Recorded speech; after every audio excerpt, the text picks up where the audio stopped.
Bah ouais. Ça fait un petit temps là maintenant. Mais, ça fait un petit temps. Mais justement, la grosse nouveauté, c'est qu'on nous voit aujourd'hui. C'est la première fois, je crois. Enfin non, je ne crois pas, c'est la première fois. C'est la première fois qu'on fait une vidéo. Ouais. Et on fait une vidéo avec Marius. Marius qu'on connaît depuis... Enchanté, tu me dis. Enchanté, Marius. Parce que depuis un moment, quand même. Ouais, non, le fils de fils, ça fait très longtemps qu'on se connaît. Et donc, on a décidé de se croiser encore maintenant pour une occasion spéciale. Et ce qui est cool, c'est que tu n'es pas venu tout seul. Non. Donc, bienvenue aussi. Merci, bienvenue. Je vous laisse vous présenter. Enfin, Marius, je te laisse te présenter brièvement. Après, moi, je vais peut-être donner un meilleur contexte sur comment on se connaît et pourquoi on est là. Okay. Mais je laisse expliquer comment on connaît Pierre Compagnie quand même. On n'a pas besoin d'expliquer comment on le connaît. Non, mais je laisse quand même se présenter, c'est la moindre des choses. Bien sûr. Et je laisse commencer la personne la plus sage dans la pièce. Je pense qu'il faut laisser la préscience aux aînés. Bien sûr. C'est très gentil de votre part. Vous avez dit la bienvenue. Je vous dis aussi la bienvenue à cette rencontre. Merci. La première et peut-être pas la dernière. Ah, j'espère bien. Pierre Compagnie, ça, c'est mon nom prénom et nom. Et je suis, je pense, politiquement, parce que je crois que pour le moment, il y a des élections dans ce pays qui pointent. Ouais. Je suis député à la région de Bruxelles et député à la Fédération Wallonie-Bruxelles. Se fait-il que j'ai été bourgmestre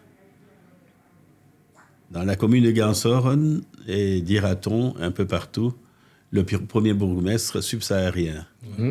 Et la réalité la plus forte sera le fait que, et je suis sûr et certain, quitte à ce que vous, qui faites les médias, vous vérifiez, je suis peut-être le seul bourgmestre qui a connu de dizaines et de dizaines de publications dans le monde après ces élections-là. Okay.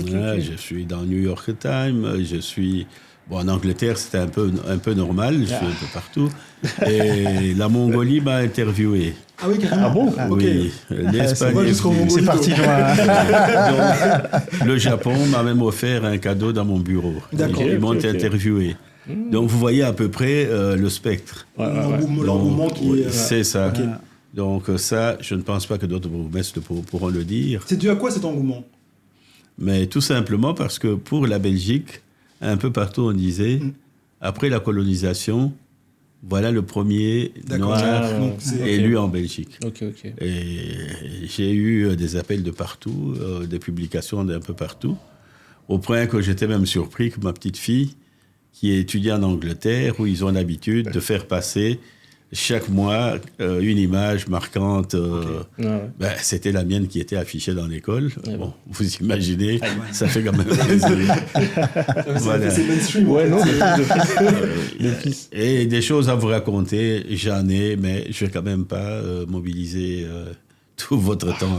On va utiliser toutes les anecdotes tout au long de cette discussion. On aura l'occasion de fils, on va faire un arrêt là-dessus. Mais ouais, Marius, je te laisse te présenter vite fait. Puis après, nous, on va donner la vraie histoire. La vraie histoire. Alors, comment dire, déjà, ça me fait plaisir de vous revoir dans un autre cadre que j'ai découvert très récemment d'ailleurs. Donc, le salon Draft. Donc, merci pour l'invitation. Qui je suis, je m'appelle Marius Delimana, 2 fois 20 ans, voilà, on n'est plus tout jeune. C'est joliment dit. Voilà, et puis effectivement, j'ai aussi un engagement politique, comme vous le savez, depuis un certain nombre d'années, je pense qu'on aura l'occasion d'en parler. Donc vous savez que voilà, le 9 juin, il y a les élections ici en Belgique, donc je suis aussi candidat pour les élections. Alors, j'ai l'habitude de l'appeler tonton, donc quand je dirais tonton, c'est Monsieur Compagnie. C'est tonton aussi pour nous. C'est le tonton de... C'est tonton aussi pour nous. Ouais, donc voilà, tonton Compagnie est sur la liste au fédéral, il est numéro 2. Et moi, je suis sur la liste régionale. Donc, j'occupe la 19e place. Et c'est les engagés, hein, c'est ça? C'est les engagés, exactement. Ça en jette quand même, hein, les engagés. Ah, les engagés, voilà. On doit tous s'engager, j'ai envie de dire. Voilà, le c'est parti, exactement ça. Ça parle à tout le monde, en fait. Parce que moi, je suis pas très engagé politiquement, mais... On est tous engagés. On aura l'occasion d'en discuter. C'est un engagement aussi d'avoir un podcast, de nous recevoir, qu'on puisse s'exprimer, faire passer nos messages. C'est aussi une manière de s'engager. C'est vrai, d'office. Et donc, à côté de ça, effectivement, on en parlera. Donc, on ne se connaît pas que dans le cadre de la politique. Même si ça m'a fait plaisir de vous recevoir samedi, on en parlera aussi au lancement de ma campagne. Voilà. Mais effectivement, je suis aussi, comme vous le savez, actif dans le milieu sportif. Oh, dis à moi de raconter cette histoire. Voilà, je me suis déjà assez présenté. Voilà, je vous laisse un peu poser les questions. C'est vrai que c'est de là qu'on te connaît, justement, du côté sportif. Moi, c'était à l'époque de l'école royale militaire, où on avait encore la salle là-bas de basket. J'ai jamais connu cette période, moi. Ah ouais, t'as jamais connu... Toi, t'as connu quelle période alors? Moi, Stade Van der Putten? Non. Si jetons. Si jetons. Moi, j'ai connu directement Si jetons, et c'était surtout, parce que je vais te laisser terminer, mais c'était surtout, on s'est connus à un moment triste, en fait, c'était le décès de Pato. Que moi, je connaissais. Qu'on avait fait la journée, le tournoi. Mais moi, je le connaissais en dehors de votre communauté, du basket. Je connaissais justement de tout le quartier des Marolles. Parce que mes cousins viennent de ces quartiers-là. Donc moi, je l'ai connu comme ça. C'est quand il y a eu son décès et qu'on s'est vu à sa veillée, que j'ai vu, en fait, et je connaissais Marcel. L'engouement qu'il y avait autour aussi. J'ai connu les frères donc, de Marcel et je vous ai vu là. C'est comme ça qu'on s'est connus. Et puis après, la première journée Pato. Je recontextualise. C'est comme ça que nous, on s'est rencontrés. T'étais pas venu jouer, en fait. Non, moi, je suis venu, j'ai commencé à travailler parce que c'était déjà pour Pato, et même pas pour toi. C'était pour Pato d'abord. Et après, on est devenus tous unis grâce à ça, toi. Comme quoi, quand quelqu'un part, il laisse toujours quelque chose de positif. Non, c'est vrai. Et moi, justement, j'ai pas connu Pato, justement. Moi, je suis arrivé à l'époque de l'école royale. Et pourquoi tu n'es jamais venu là-bas? C'est parce que c'était très compliqué à rentrer. Il fallait avoir notre petite carte. Il fallait avoir les cartes d'entrée parce que c'est l'école royale militaire. Donc, au niveau de la sécurité, c'est quand même assez rigoureux. Et donc, nous, on est une association. On profitait des locaux là-bas. Mais au niveau des procédures... à ce moment-là. En fait, pour faire l'histoire, donc c'est une ASBL, zone libre. En fait, il faut savoir que c'est une ASBL qui a été fondée par des réfugiés ici, en Belgique, de la région des Grands Lacs. Et en fait, Pato, qui est Patrick Mauguiza, en fait, était un des membres fondateurs de cette association. Moi-même, je suis arrivé par après. Et puis après, on a commencé un peu à se responsabiliser, à coordonner. Après, on était tous zone libre. Sans savoir vraiment la source. Donc c'était aussi, je pense, dans le nom, l'idée d'être libre dans la pratique du sport, de se retrouver. Parce qu'en fait, c'est des personnes, de par leur parcours, quand ils sont arrivés ici, ils étaient un peu perdus et ils aimaient bien de se retrouver ensemble. Et en fait, il n'y a pas que le basket à la base. Il y avait le foot et le basket. Et puis par après, le basket est resté jusque maintenant.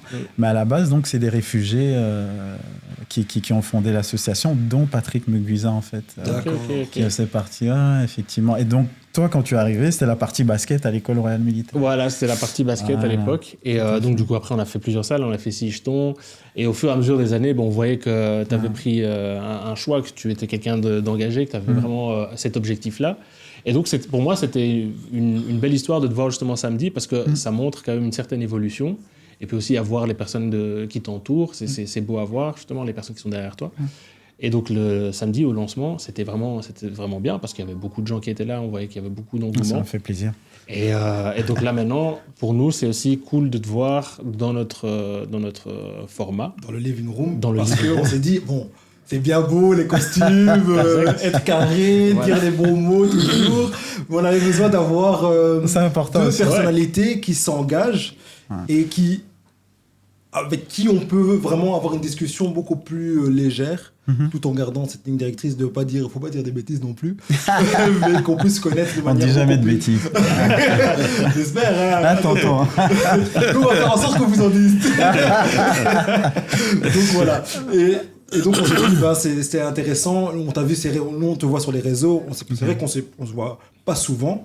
mais on t'a vu sur les réseaux, serrer des pinces, on voit aussi tonton serrer des pinces, être vraiment engagé partout, se balader partout, et on se dit, mais ok, quand tu ne connais rien en politique, tu te dis, bon, c'est cool, il serre des pinces, c'est pour des voix, mais en fait, il y a vraiment un travail quand même intense qui est fait tout au long d'une année, ou même, quand je dis d'une année, on parle de plein d'années avant de s'engager, parce que toi, t'es sur la liste, t'as annoncé que t'es sur la liste. Moi, je te vois depuis des années en train d'aller le dimanche matin, tu vois, le dimanche matin, tu vois, faire serrer des pinces à des petits meetings ou des brocantes. Je te vois partout. Donc, je me suis dit, c'est quand même bien de pouvoir discuter, un support pour vraiment parler de tout ça et expliquer de manière beaucoup plus détendue, avec tonton aussi, c'est quoi d'être député régional, d'être engagé sur une liste, vos parcours, comme l'a expliqué Big Ivo. Et surtout, moi, j'ai entendu une anecdote sur tonton que je ne savais pas. On va en parler après. Et donc, c'est pour ça qu'on est réunis. Bah, top, voilà. Top. Non, mais c'est super. C'est pour ça que je disais aussi c'est un engagement, parce que du coup, ça nous permet aussi de parler un peu, comme tu dis, un peu plus, de notre engagement et de manière un peu plus détendue. Donc, avec plaisir. Mais donc, du coup, oui, moi, ce qui serait intéressant de savoir, en tout cas, je pense que beaucoup de gens aimeraient bien savoir, je vais directement commencer avec la grosse question, c'est, ok, maintenant, c'est les élections. Pourquoi est-ce que c'est important ? On a des personnes ici qui ont certains avis par rapport aux élections et qui ne sont pas persuadés de leur importance. De l'importance de voter. Je veux que tu regardes la personne à côté de toi. Je dis rien. Oui, moi j'ai un problème avec... j'ai un problème. Aïe. Pas vraiment. Je suis toujours très réservé par rapport à la politique, surtout en Belgique, avec le nombre de ministres, le nombre de parlements, le nombre de députés. Ça a toujours été un problème pour moi, parce que moi, je lis les programmes. Et donc, quand je votais, ça vous donne une direction de ce qui se passe. J'espère que je vais te convaincre de voter. Quand je votais, j'étais un peu surpris par toutes ces alliances qui n'étaient pas, entre guillemets, prévues dans mon vote. Et donc, ça m'a un peu découragé. Et en toute transparence, je me suis dit, moi, j'arrête de voter en assumant le fait d'aller faire mon petit virement pour payer cette amende, qui, heureusement, pour l'instant, n'est jamais arrivée. Faut pas l'envoyer. Hein. Elle est peut-être en cours. Hein. Elle est en cours de rédaction. Donc, c'est vraiment pour dire que malgré le fait que j'ai une réticence sur la politique, c'est quand même intéressant de voir le parcours de personnes qu'on apprécie, même sans les connaître plus que ça. On se connaît, mais papa, on se connaît pas forcément, mais d'apprécier, monsieur, c'est le first, c'est le mainstream, et c'est le premier, et c'est plus que du mainstream d'être promu partout dans le monde. C'est pas ça qui compte. Ce qui compte, c'est que c'est réellement le premier. C'est fact. Et c'est ça qui force l'admiration. Donc c'est intéressant de vous voir, vous deux, et c'est next gen et génération first, et de vous voir vous deux et de pouvoir discuter et de dire, concrètement, on va me convaincre. Le but, c'est pas de me convaincre. On va échanger, on va discuter. Peut-être que... Voilà, exactement. Le but, c'est pas de me convaincre, mais de vraiment parler de manière beaucoup plus libre et de dire... Mais peut-être juste un mot sur ce que tu dis, parce que ce que je veux dire là, je pense que ça s'applique dans tous les domaines. Bien sûr. Je pense qu'on a tous besoin, quand on s'engage dans quelque chose, ici c'est en politique, on va en parler, mais de manière générale... De rôle modèle, de personnes qui nous inspirent. Bien sûr.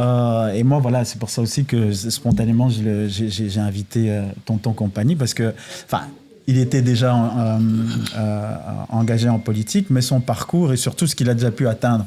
C'est vrai qu'aujourd'hui, il est député régional. Là, il s'engage maintenant dans le combat fédéral. Et je lui souhaite tout le meilleur. Je suis sûr qu'il va gagner, qu'il va arriver au niveau fédéral.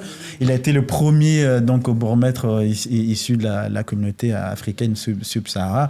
Voilà, ça donne aussi un boost, parce que pour nous, voilà, je suis plus tout jeune en politique. Je suis déjà élu, j'ai un mandat comme conseiller CPS, de l'action sociale, on en parlera un peu plus tard. Plaisir, ouais. Mais voilà, ça permet de se projeter sur le next step. De dire que voilà, si lui, il a pu le faire aussi.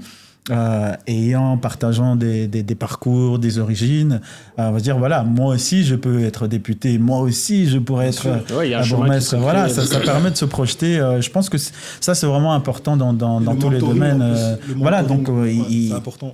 Allez, au quotidien, il nous donne des conseils. Il dit voilà, il devrait plutôt faire ci ça. Donc c'est des conseils précieux, mais avant tout c'est des sources d'inspiration qu'on a besoin et des conseils quoi. Ça justement c'est intéressant. Est-ce que justement avec l'expérience qu'il y a maintenant depuis certaines années et depuis l'évolution aussi de la politique en Belgique, est-ce qu'on voit dans la jeune génération ou même notre génération une compréhension des élections? Parce qu'on a parlé beaucoup, je crois qu'on s'est un peu éloigné aussi du sujet. Pourquoi est-ce qu'on doit faire l'effort d'aller voter? Ouais. Donc, est-ce que avant, j'ai l'impression que c'était assez clair. Il faut faire pour pouvoir changer quelque chose. Ouais.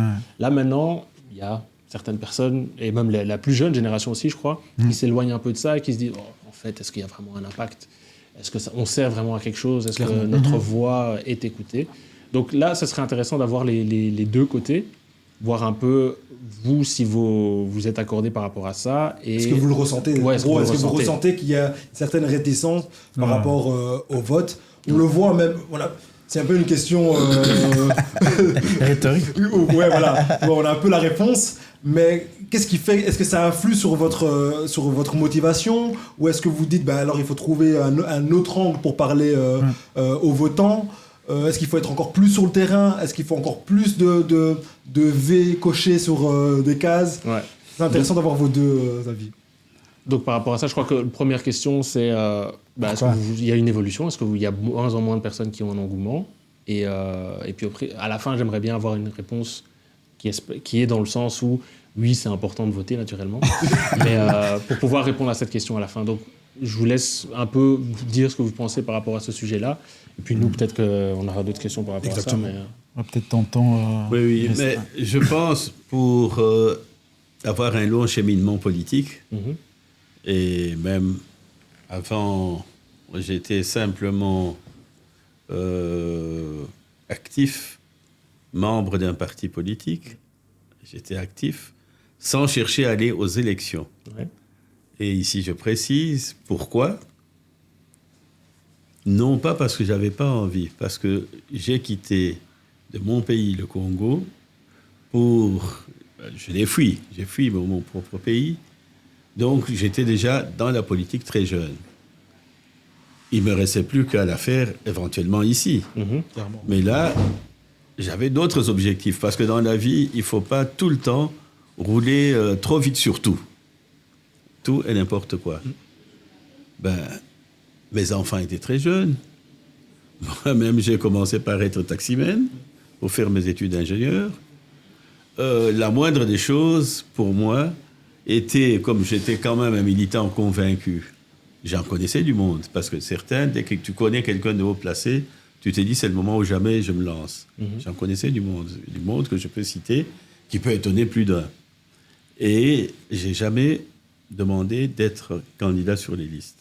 Mais j'ai aidé certains, même à aller jusqu'à une victoire, en étant un porteur d'eau, celui qui court à gauche, à droite pour trouver des amis, les sportifs et ainsi de suite, les supporters.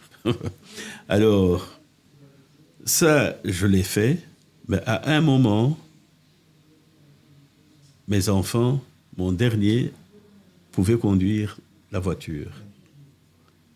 Le chauffeur, c'était moi. A véhiculé 3 enfants, 2 faisant le foot dans des stades différents et une faisant l'athlétisme. Et l'athlétisme, à un certain moment, quand on est à très haut niveau, comme elle était arrivée, parce qu'elle était déjà parmi les élites, elle a battu le record de Belgique de triple saut chez les élites, eh bien, l'athlétisme peut aller jusqu'à 7 jours sur 7 d'entraînement. Oui. Mais il faut qu'il y ait quelqu'un qui ait le courage d'accepter que le dimanche, quand tu crois que samedi tu étais sorti, le dimanche, tu répètes la même chose. On connaît ça. Voilà. Alors, donc j'ai attendu, j'ai laissé passer tous ces orages-là, les enfants et tout ça. Et dès que le dernier pouvait conduire sa voiture, je me suis dit, maintenant... Je me lance. Je peux jouer. Parce que la politique, qu'on ne vous trompe pas, elle se fait souvent la nuit. Ah. Les réunions, les rencontres et tout ça, ce n'est pas aux heures de travail. Hein. Si chacun travaillait, il n'y aurait pas de rencontres pendant la journée. Alors, voilà, à partir de ce moment-là, j'ai commencé à me présenter et ça a tout de suite marché. J'étais élu échevin à Gansoren. Et en tant qu'échevin, la seule différence qu'il y a, c'est que, à moins que vous puissiez vérifier, s'il y a déjà eu,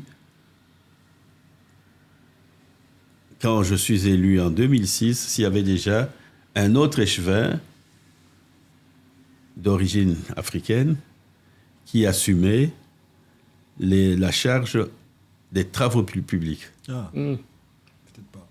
Donc... Un petit devoir pour nous. Ça, c'est à vérifier. J'étais directement échevin des travaux publics, mobilité, environnement et, j'ajoute bien, propreté. Ok. Propreté, vous comprenez bien. Oui, bien sûr. Dès que vous êtes élu, dès que vous avez pris ces charges-là, vous ouvrez la boîte aux lettres, il y a un qui vous dit il ne faut pas transformer Gansoren en Kinshasa ou en Matongé, des trucs dans ce goût-là. Ah oui, comme ça. Évidemment, je n'ai pas transformé, au contraire, j'ai fait du très bon boulot, dont beaucoup ne pourraient jamais oublier. Je suis celui qui a fait que les bulles à verre enterrées soient aussi programmées pour Gansoren. Parce que quand j'arrivais, Gansoren n'était pas sur la liste des bulles à verre, des communes qui étaient programmées pour les bulles à verre. J'ai pu faire valoir le fait qu'on avait une cité d'habitation avec beaucoup d'immeubles, beaucoup de personnes, et qu'il y avait des bonnes raisons, sans compter le fait qu'il y avait une grande surface, parce que beaucoup allaient au Carrefour, vous allez au Carrefour, souvent les gens croient que c'est à Gansoren. Non, c'est à Berchem-Sainte-Agathe. Ah oui, c'est vrai. Oui. Donc, moi, je devais leur dire, vous voyez cette surface-là, elle est juste à côté de chez nous. Vous voyez les immeubles? Donc, tout ça qui quitte de là revient chez nous. C'est chez nous qu'on fait des courses là-dedans et après, on jette tout. Bien sûr. Et surtout, c'est ainsi que, je peux citer son nom, c'est pas grave, c'était un ami, Émir Kir, qui était ministre en son temps,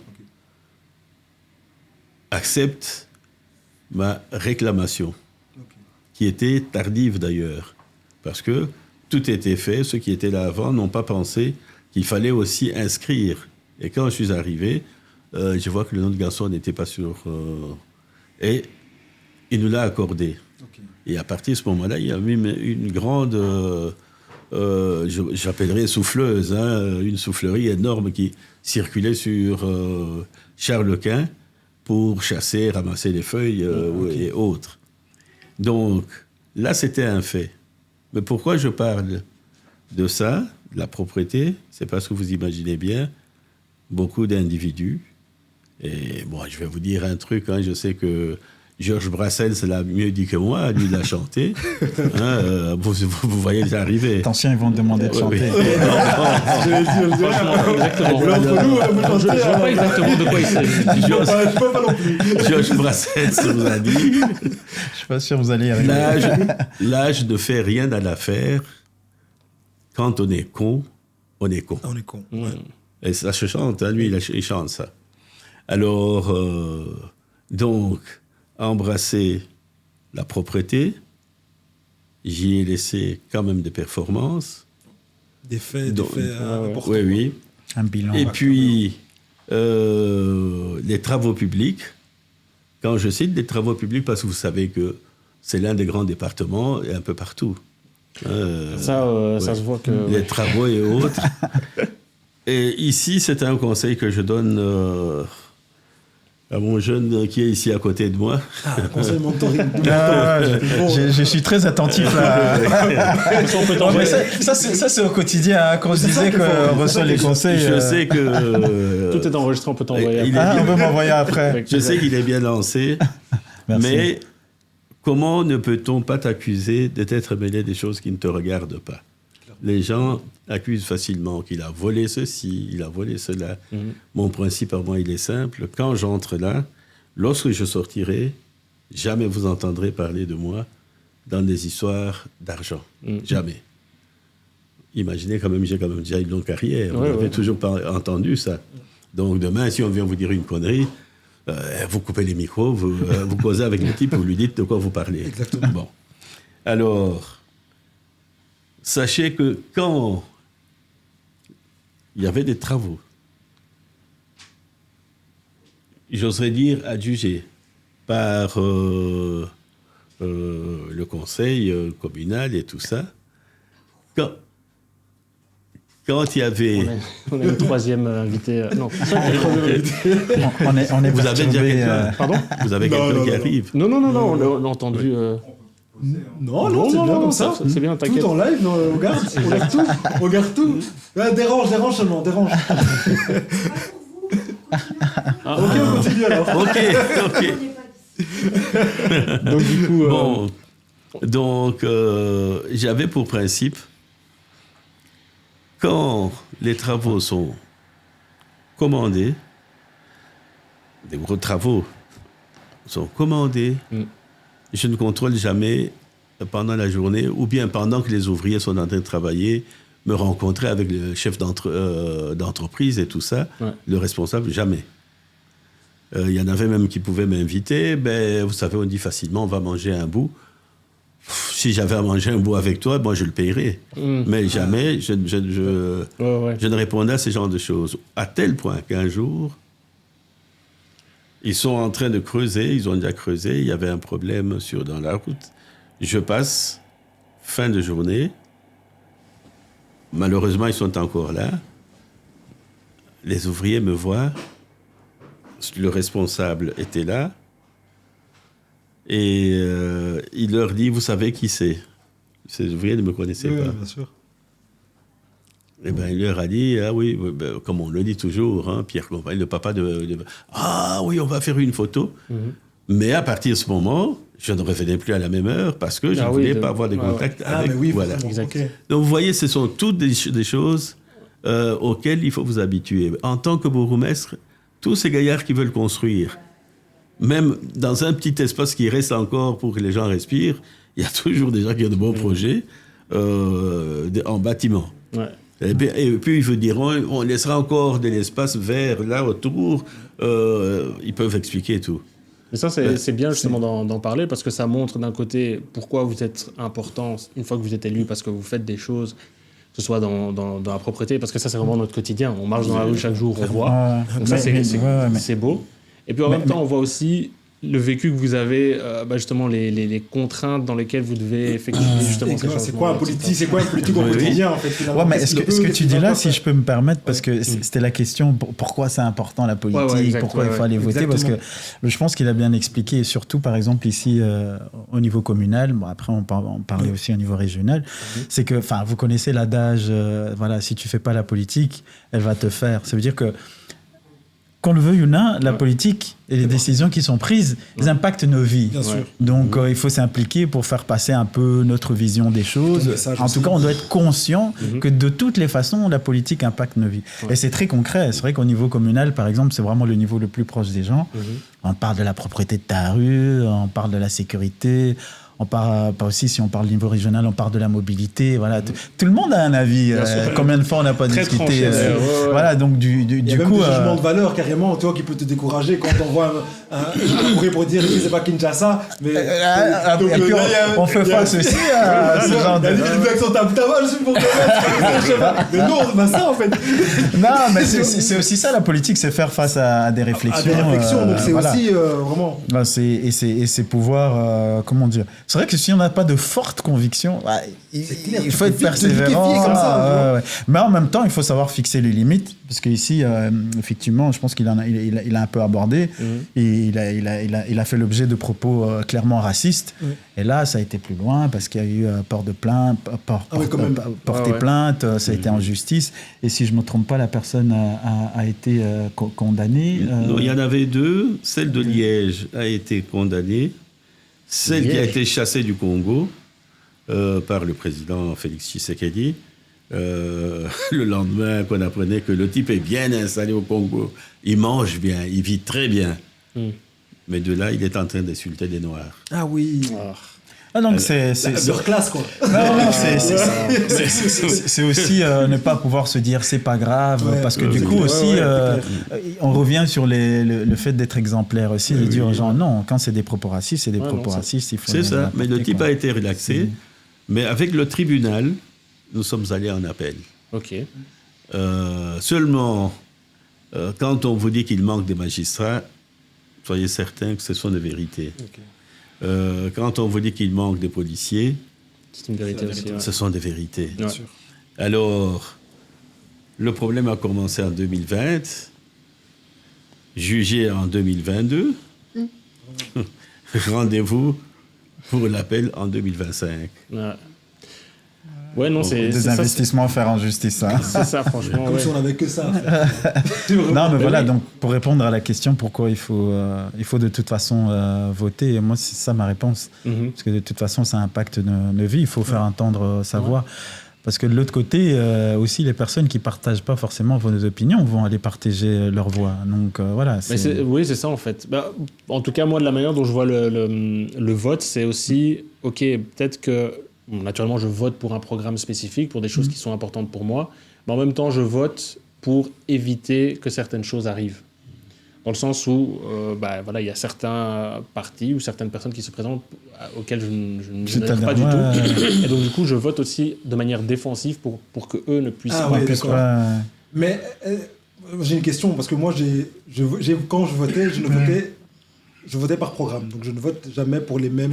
Je n'ai pas cette constance. Ma mère elle me disait oui, il faut voter PS, il faut voter ci, il faut voter ça. Je me disais déjà je vais aller lire le programme. Ouais, non, je ne vais pas voter par automatisme. C'est ce qu'il faut faire. Tu vois, je ne vais pas voter par automatisme. Je vais aller voir. Il faut lire les programmes. J'ai peut-être voté pour. Je ne vais pas dire pour qui, mais j'ai voté pour plein de partis différents. Tester vite fait. Mais parce que tu étais convaincu. Des plus social au plus extrême peut-être, tu vois. Mais parce que j'étais convaincu par des choses. Tu as pris le temps de lire les programmes. On a aussi le droit à l'erreur. C'est-à-dire que il n'y a pas quelque chose d'automatique. Ah ouais, moi, dans notre famille, on vote tel, tu vois, comme on voit souvent. On vote tel. Le vote héréditaire. Exactement. Et c'est souvent ça qu'on a quand on est plus jeune. Les parents nous éduquent aussi par rapport à ce qu'eux ont vécu dans la société et par rapport à leur commune et qui étaient bourgmestres dans leur commune, les bienfaits qu'ils ont eu d'avoir un bourgmestre de telle partie dans leur commune. Et parce que ça a eu de l'impact, par exemple, sur des choix de maisons, d'appartements sociaux et des choses comme ça. Mais après, une fois que j'ai commencé à vraiment me dire, bon, on va quand même regarder les parties, je voyais des programmes, je disais, ah, ça me parle, parce que je ressens ça, moi, dans ma manière de vivre au quotidien. Ça me parle, ça me parle. Puis quand il y a eu les alliances, je me dis, mais non, moi, j'ai pas voté pour ça, moi. J'ai pas voté pour ça. Ouais. Après, en off, t'as réexpliqué c'est quoi ce système d'alliance, c'est peut-être ce 40, 30, 60%, qu'est-ce que ça impacte sur un programme. C'est sur un programme. Ouais. Je pense qu'il y a des choses qu'on peut améliorer qui font que les gens s'éloignent de plus en plus de la politique. C'est vrai que déjà en Belgique, la lisibilité des différents niveaux de pouvoir. Ouais. Tu sais, on a la lasagne institutionnelle avec le fédéral, le régional, le communal, les communautés. Donc du coup, on se perd un peu. Ouais, mais c'est où qui est responsable de quoi? Même les européennes, tu sais même pas c'est quoi l'impact en fait de lire quelqu'un. Ouais, donc du coup, ça dilue un peu l'importance de dire voilà, je vais aller voter parce que je sais que par exemple, on a les élections régionales et je sais que c'est important pour ça. Ah oui, en octobre, c'est communal, c'est plutôt ça. Et donc, du coup, c'est important d'aller voter. Clairement. Donc ça, je pense qu'il y a une certaine meilleure lisibilité, peut-être une simplification à faire aussi au niveau du fonctionnement et tout qu'il faut apporter. Et puis, il y a tout simplement aussi le système en Belgique où effectivement, le système qu'on fait, on doit faire des majorités. Ouais. Donc, si on doit faire des majorités, on ne peut pas déployer 100% de son programme.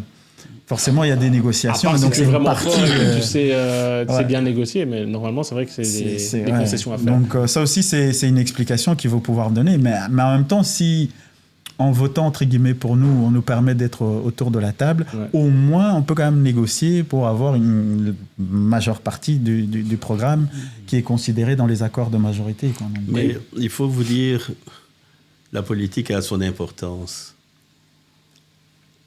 Bien que si je lâche un mot pareil dans le public, ils vont hurler. hein, parce qu'il y en a qui en ont marre de la politique.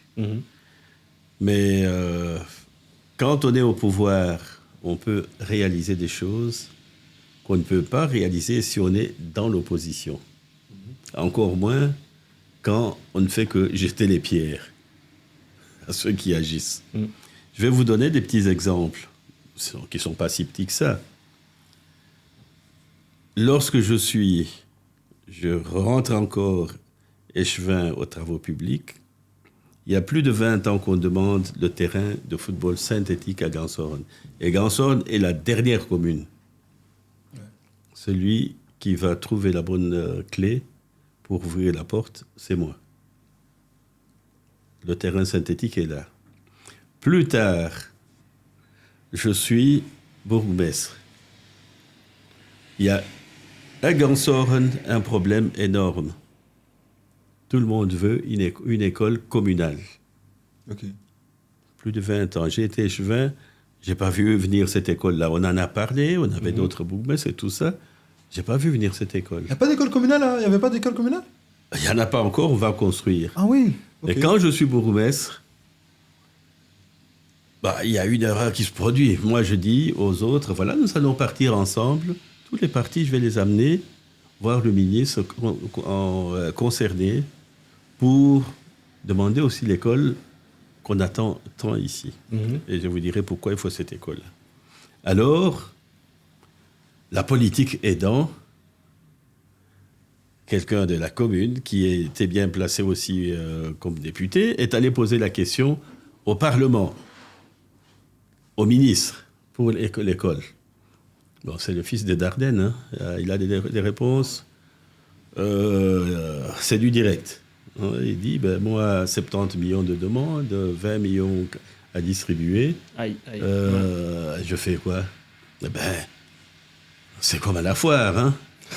La carrousel, tu tires la floche. Oh là là. Bon, quand j'ai entendu ça, je me suis dit, voilà, c'est ça le problème politique. Je me suis dit, quelqu'un a agi alors qu'il aurait pu attendre. Maintenant, je fais sortir aussi. Et je ne prends qu'une ou deux personnes, dont particulièrement ma secrétaire communale et Isabelle, qui est ma collaboratrice parlementaire, et un échevin qui a l'enseignement. Je cite son nom, hein, comme ça lui fera aussi plaisir. Oui. Quentin Palic, qui est professeur et très consciencieux. Okay. Je les amène chez le ministre. Au bureau, je prends le rendez-vous chez le ministre. Vous voyez, le ministre me reçoit, je suis bourgmestre. Donc, il va me recevoir. En dehors de ça, je connaissais son père. Bon. Alors, on va chez le ministre, nous discutons. Et puis, on dépose notre dossier, tout ça, mais oui. Eh bien, parmi les écoles qui seront construites en Belgique, du moins du côté francophone, l'école de Gansorn est là-dedans. Okay. Et avant que je ne parte, la ligne de 4 900 000 était ouverte. Donc, je viens de loin, je viens du Congo. Mais je connais les gens dans ce pays qui sont devenus des amis, qui me sont proches, à qui je peux aller poser un problème. Je vous ai cité Emir Kir. Il n'est pas congolais. Non. Je vous ai cité... Un Turc, oui. Je vous ai cité... Congolais, en tout cas. Je vous ai cité Frédéric Dardenne. Ouais. Il n'est pas congolais. Non. Donc, il n'est même pas africain, ni l'un ni l'autre. Et il y a une solution, une belle école sera là, une école communale. Pourquoi une école communale? Quand il y a eu le fameux décret inscription, les communes comme la mienne, qui n'ont pas une école communale par exemple, étaient surplantées directement par Berchem-Saint-Agathe. Parce qu'ils n'avaient pas telle institution. Donc Berchem-Saint-Agathe pouvait inscrire ses enfants en premier à Gansorn, à Jette. Et vous pouvez habiter à côté de l'école. Il n'y a plus de place. Alors, avec une école communale, il n'y aura pas, parce qu'ici on aime parler de discrimination, ceci. Non, c'est même pas une discrimination positive ni négative. On n'a pas de place parce que les enfants des garçons sont déjà très nombreux dans l'école. Ouais. Donc voilà une réalité posée par quelqu'un qui vient de loin de l'Afrique, qui est ici, qui travaille en intelligence avec le pays. Il y a son réseau avec des vrais amis, avec une vraie participation de tout le monde. Ouais. Je conclus, je termine. Parce que vous entendez parfois les bagarres dans les stades, les gens qui et tout ça.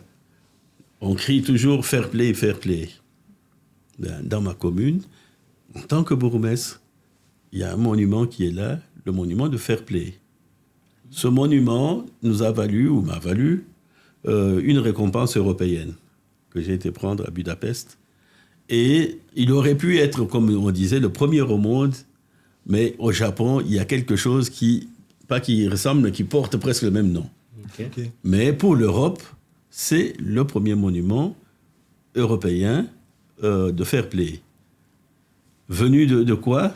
C'est pour voir comment, dans la vie, il y a des petites choses qui peuvent devenir aussi grands que ça, parce que, bon, pour le moment, le monument est là, il a été célébré et tout et tout. Et il est placé à une position telle que tous ceux qui font du sport à Gansoren passent par là. Et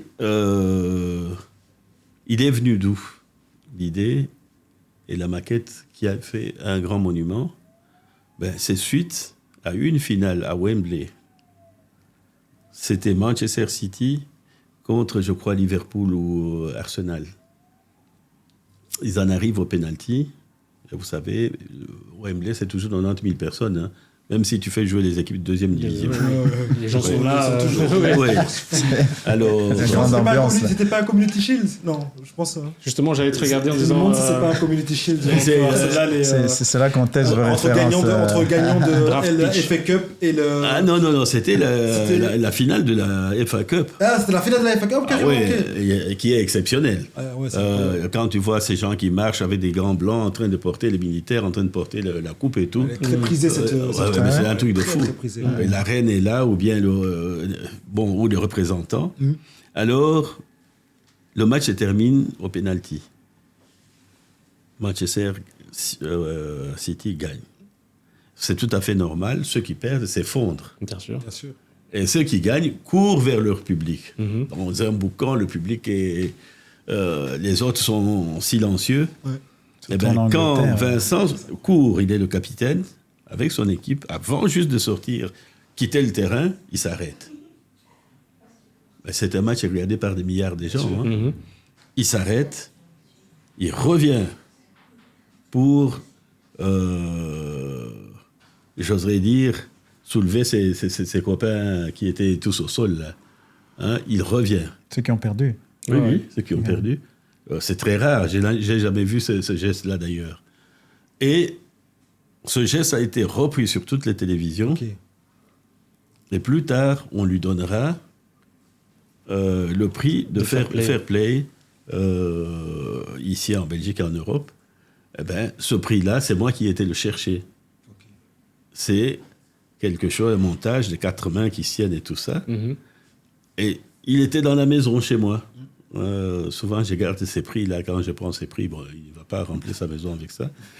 Et je profite. Je l'ai. Tu es là grâce à moi. C'est au papa. Je l'ai et j'entends tout ce qui se passait dans les stades. Et puis, à un moment, je me dis, je vais quand même essayer de mettre un monument visible ici et qui est le monument de fair play. Et que le rond-point portera le nom de rond-point de fair play. Voilà, c'est parce que j'étais bourgmestre tout ça, on sait pas, que j'ai pu amener les miens, c'est-à-dire les échevins et échevines et le conseil communal à apprécier cette innovation. Et c'est fait, c'est passé. La police était là, les ministres étaient là, voilà. Donc vous voyez que, comme il dit, notre futur député, je le souhaite. Merci. Pleinement. Comme il dit, il faut à un moment regarder où l'on va et se dire, est-ce qu'on va laisser les autres, certains excités, prendre le pouvoir. Ils le prendront. Et après, nous allons nous plaindre. On va faire le nécessaire pour qu'ils ne le prennent pas. Ça répond un peu à ta question. Clairement à ma question. Parce que donc si tu ne veux pas que les intéressés prennent le pouvoir, tu sais que tu dois faire. Après l'émission, je prendrai mes réserves. Là, on essaie de te convaincre. Mais effectivement, moi, c'est ce qui m'intéresse, en tout cas dans tout ce qui a été dit, c'est qu'on a parlé fait. Tu vois, et c'est surtout ça que nous, on vote autour, et après, donc on se dit, il n'y a pas d'impact. Voilà, on a parlé impact. Qu'est-ce qui a été fait? Factuellement, qu'est-ce qui a été fait? C'est quoi l'impact? Tout ça, on en a parlé, vous en avez dit au moins, tonton, 3-4. C'est beaucoup quand même. Hein. Non, c'est... En une demi-heure, on a parlé de 3-4 faits qui sont impactants, et on peut peut-être parler de plein d'autres choses pendant des heures. Donc, il faut qu'on arrive des fois pour faire voter les gens, et quelqu'un comme moi qui n'aime pas voter, ou qui ne veut pas voter, de parler de faits. Voilà, quand tu votes pour cette personne, voilà les faits. Voilà l'impact qu'il y a sur la circonscription. Voilà l'impact. C'est important. Son job maintenant. Mais c'est ce que je disais. Après aussi, on peut bénéficier aussi des gens comme vous qui sont dans les milieux sur des conseils, comment mieux relayer nos actions. Après, nous, on est présents. Moi, je reste présent dans les associations où j'ai toujours été. Voilà, on parle un peu des activités. On parle de politique. Comment on fait maintenant? C'est quoi? Qu'est-ce que tu fais? Parfois, on dit t'es conseiller CPS. Concrètement, ça veut dire quoi? Tu travailles au CPS maintenant, qu'est-ce que tu fais? Voilà, le côté un peu provocateur, mais ça permet d'expliquer c'est quoi concrètement. Mais effectivement, par exemple, podcast, moi, je le dis, c'est mon premier, mais peut-être qu'il en faudrait faire plus, venir parler un peu comme le fait tonton, effectivement, des faits, des choses comme ça. Parce que on vient d'avoir des faits que je pense que plein de gens qui vont voir ça, ils vont dire zut, oui, c'est ça. Il a fait ça, d'accord. On ne le voit pas, on voit juste des gens se pavaner, dire bon, il faut voter, on va voter. Alors qu'il y a vraiment un travail de fond qui est fait. Quoi. Mais là, justement, j'ai pas une question en tête maintenant, du coup, mais vu qu'on parle de ça, c'est important de le souligner parce que j'ai l'impression que de votre côté, vous travaillez encore de manière traditionnelle. C'est-à-dire qu'il y a les rondes sur les marchés, aller parler, les affiches. On a parlé d'affiches, vous avez des affiches justement samedi. Et donc, du coup, l'attention des gens est un peu ailleurs aujourd'hui. Ce n'est plus sur ces places-là. C'est sur les réseaux, par exemple. En termes, il y a des partis qui travaillent que sur les réseaux pour avoir des votants et donc ils jouent sur le côté émotionnel. Bien sûr. Pour avoir une action qui est pas réfléchie, entre guillemets, et qui n'est pas nuancée. Bon, on parle beaucoup de nuances, on en a parlé en off. La nuance, c'est pas nuancé, tu es réactionnaire en fait. Et là, je vois qu'effectivement, comme il dit, il y a beaucoup d'actions qui est liée à se rapprocher des gens, aller parler avec les gens. Donc c'est quelque chose qui demande beaucoup d'énergie que les gens n'ont plus. C'est sur Internet, tout se voit sur Internet. Mais de la manière de consommer. On est sur les réseaux sociaux, enfin en tout cas Instagram, Facebook, LinkedIn et tout ça. Mais c'est vrai qu'il y a les nouveaux. Enfin, vas-y, peut-être développe un peu. Non, il y avait justement. C'est vrai que vous êtes dessus. Enfin, même pas que vous. Tout le monde est dessus parce que. Tout le monde est au courant que les réseaux sociaux sont super importants. mais il y en a, avec les réseaux sociaux, il y a aussi, un certain code.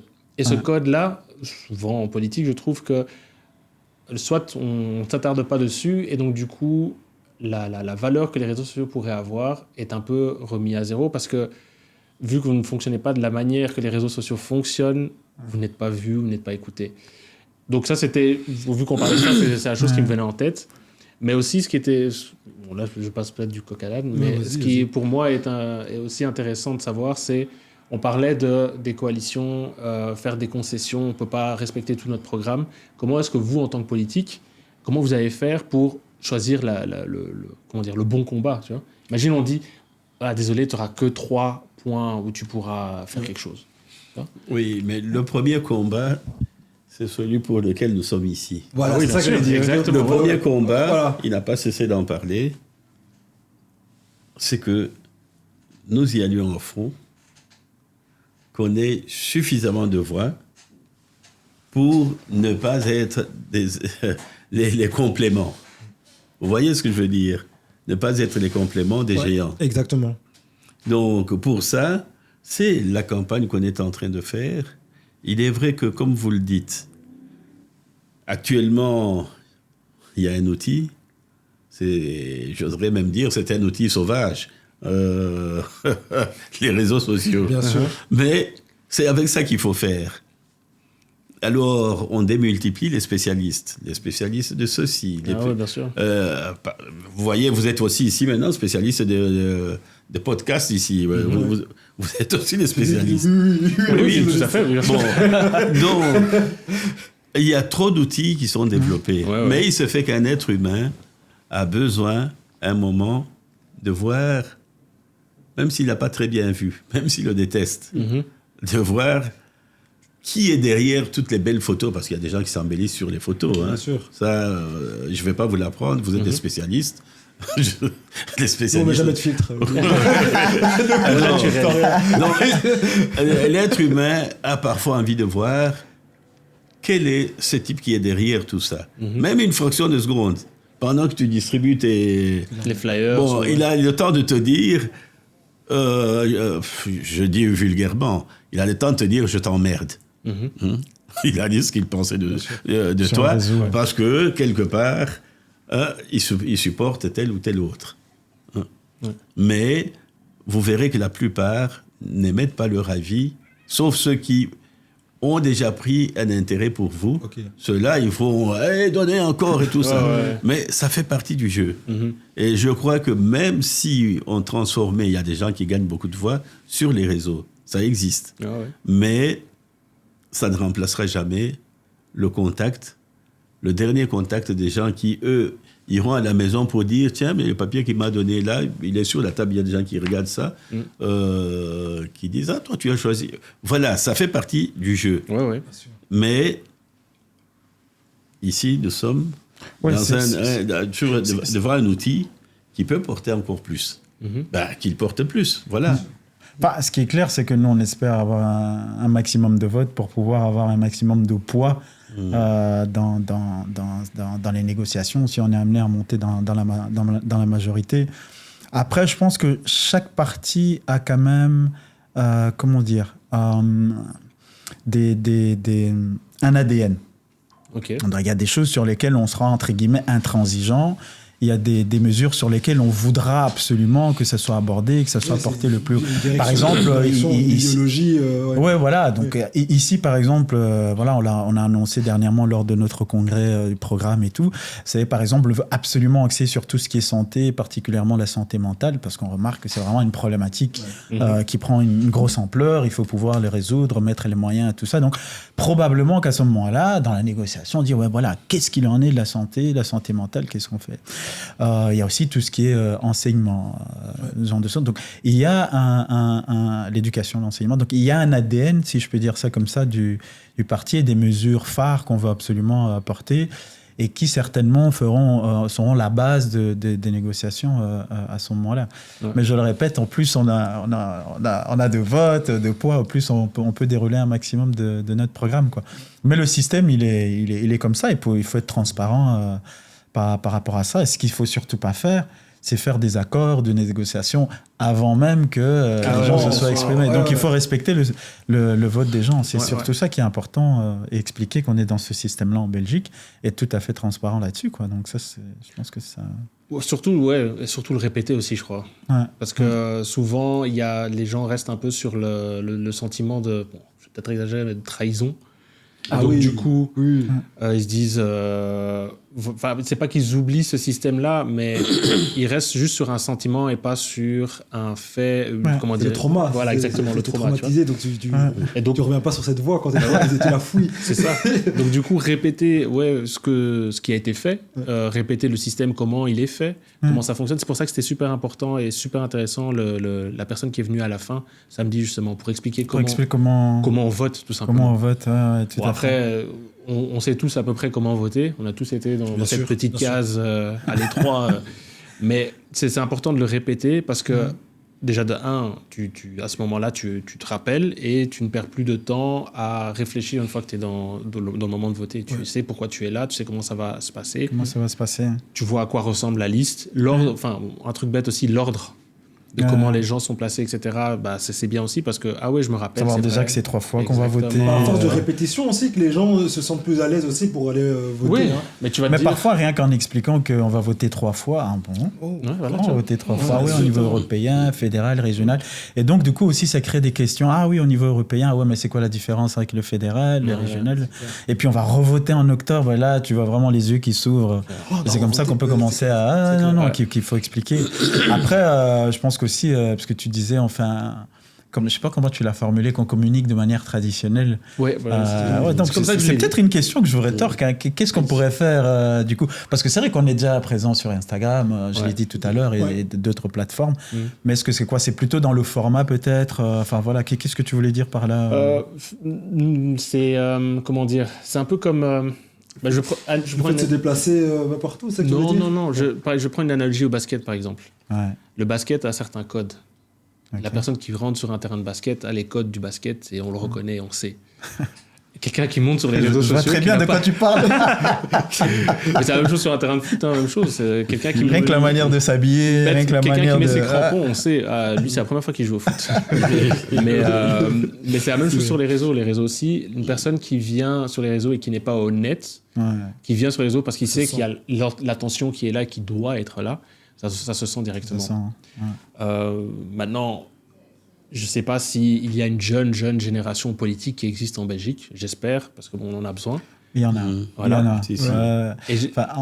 En tout cas, je ne sais pas si je vous l'avais dit la dernière fois. Je fais un peu de promotion, j'en parle. Les engagés, on est la liste la plus jeune, en tout cas à la région Bruxelles capitale. J'ai une question par rapport à ça. Et puis, les engagés présentent le plateau des jeunes le plus imbattable, le plus large. Ok. Votre plateau, il y a 5, 10 personnes, 15 personnes. C'est du jamais vu. Ok. Et ces jeunes sont encouragés par les plus anciens. Et ces jeunes, je n'en donne que pour exemple, le congrès du parti pour proclamer, publier les listes, l'animateur principal, c'est un jeune compo. C'était Néhémie. Néhémie Lousakomonu qui est 15e sur la liste aussi. Et Néhémie ne vient pas de la Wallonie, n'est pas originaire de la Wallonie, ni des Flandres. Il est originaire d'Afrique. Donc, il y a une certaine confiance qui est faite. Tu es bon, vas-y. Tu le sais, vas-y. Tente. Ils sont préparés. Et la plupart d'entre eux, qui peut-être ne trouveront pas une sortie, une issue maintenant, les communales attendent. Bien sûr. Et dans les communales, je suis quand même sûr que quelqu'un qui est déjà drillé, qui a bien parcouru sa commune aujourd'hui, demain, il aura beaucoup de facilité pour parcourir la même commune. Alors, je crois que chez nous, on présente quand même un plateau de diversité qui est énorme. Mais je crois que ça va jouer en votre faveur. Et pourquoi? Parce que sûrement que ces jeunes-là, ils ont à peu près les codes, ou ils ont carrément les codes de ces nouvelles plateformes. Ils ont besoin d'identification. On a c'est vrai qu'on voit une différence effectivement dans la manière de... Ils sont plus connectés, plus actifs. Mais voilà. Mais du coup, je pense que la diversité est bonne dans toute chose, et je pense qu'avoir des personnes d'expérience, des personnes moins jeunes, des personnes plus ou moins jeunes, on va dire, qui font la transition comme moi, là, c'est important. On peut le prendre pour les personnes qui sont issues de la communauté africaine sur la liste pour illustrer. C'est vrai qu'on a par exemple quelqu'un comme Tonton Compagnie, et puis on a une génération un peu plus transitoire comme moi, et puis on a des personnes plus jeunes comme Néhémie qu'on a cité tout à l'heure, mais la deuxième sur la liste par exemple, donc qui fait partie des têtes de liste à la région, qui est Gladys Kazadi, qui est aussi venu dans des locaux ici, n'est-ce pas, qui est donc deuxième sur la liste, et elle est aussi jeune, donc c'est pas seulement des jeunes juste pour avoir des jeunes, c'est aussi des jeunes à qui pourraient effectivement, qui ont déjà des responsabilités parce qu'elle est députée régionale, vice-présidente. Il faut le dire, voilà, vice-présidente, la seule femme, la première femme africaine à être vice-présidente. Voilà. Afrique subsaharienne. C'est des choses qu'il faut dire et répéter surtout. Mais bon, après, ça, c'est... Bon, maintenant, c'est notre rôle. Enfin, notre rôle. Ce sera mon rôle. Toi, bon, à toi de voir comment tu te sens après. Mais je pense que quand tu dis ça, moi, ça m'interpelle. Je pense que c'est vraiment une réflexion qu'on peut avoir. C'est vrai que nous, on est engagés en politique. Oui. On a aussi un engagement dans l'associatif et tout.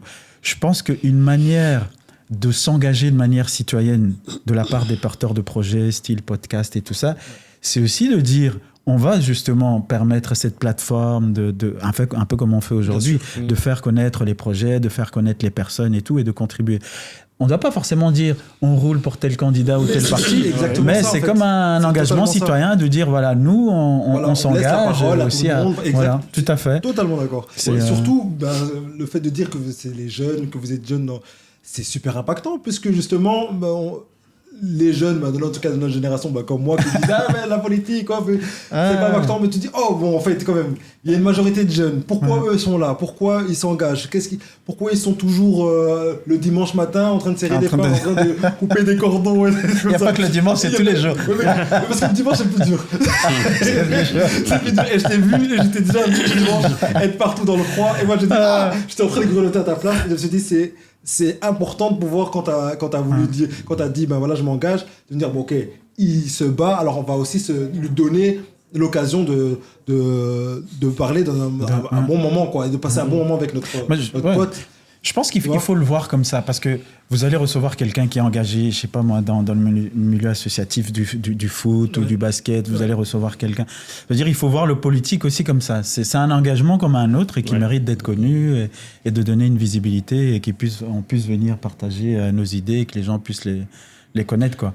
En fait, la politique, c'est un levier, c'est un moyen, hein. C'est comme un autre aussi de s'engager, de porter nos idées. Non, bien sûr. Ça permet de démystifier, si je peux dire, la politique et les politiciens, quoi. C'est ça en tout cas, qu'on essaye de faire, c'est toujours d'avoir un œil objectif assez neutre. Et donc, du coup, oui, avoir toutes ces personnes-là. Bon, après, on a l'occasion de te connaître, enfin, on a cette chance-là de te connaître et que tu es accessible. Et donc, du coup, déjà, merci d'être venu et tout pour clarifier certaines choses. C'est pas une ligne éditoriale de... Ouais, voilà, c'est pas une ligne éditoriale d'enchaîner les politiques dans le living room. Mais par contre, je trouvais quand même que c'était important, déjà, de par notre parcours, le parcours de nos parents, en tout cas, parce que je pense que l'identification, c'est important. On a plusieurs sujets, c'est le mentoring aussi, entre vous deux, ou entre tonton et d'autres jeunes. C'est que des choses qui impactent en fait notre génération et les générations futures. Donc, au-delà de la politique, il y a plein de sujets et de tagging auxquels on peut flaguer, dire, regardez l'entente entre les jeunes et les plus vieux, regardez l'engagement, quand tu parles d'éducation, on parle bien d'ailleurs, d'éducation, de santé mentale, qui sont tellement actuels. On a tellement entendu de problèmes sur la santé mentale pendant cette période de Covid que tu ne peux pas passer au-delà de ça. Donc en fait, il n'y a que des sujets qui parlent, même au-delà de ce truc, allez voter politique. Et donc c'est ça en fait qui fait que vous êtes là aujourd'hui, c'est qu'on a brassé c'est des sujets sur lesquels sujets qui sont importants. Chacun a des opinions en fait. Mais clairement, finalement. Il faut pouvoir... Non, c'est clair, clair. Un point qui est aussi intéressant et qui a été dit justement samedi, c'était que vous étiez à la recherche de points de relais entre certains niveaux de politique, parce qu'au fur et à mesure naturellement qu'on monte, on s'éloigne. Et justement, il y a cet aspect-là de point de relais par rapport aux personnes qui sont plus haut vers les personnes qui sont plus proches du peuple, mais aussi le point de relais dans les générations. Et donc ça aussi, ça se montre très bien aussi chez vous.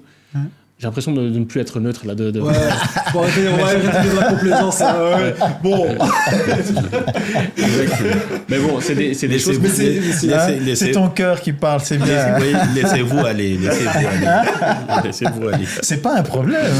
On va dire que c'est quelque chose qui est présent dans tous les partis et qui est important pour tous les partis. Pas forcément, parce que honnêtement, et vous pouvez faire des recherches, je ne vais pas citer de nom, il y a des partis encore dernièrement, vous voyez, qui se tapaient dessus, on a des fondateurs qui vont quitter le parti carrément, ils s'insultent, ils étaient même plus certains de faire une liste.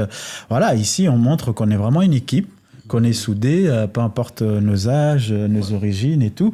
Donc ça, je pense que c'est aussi important de le dire. Et contrairement à ce que tu viens de dire, c'est que c'est pas acquis.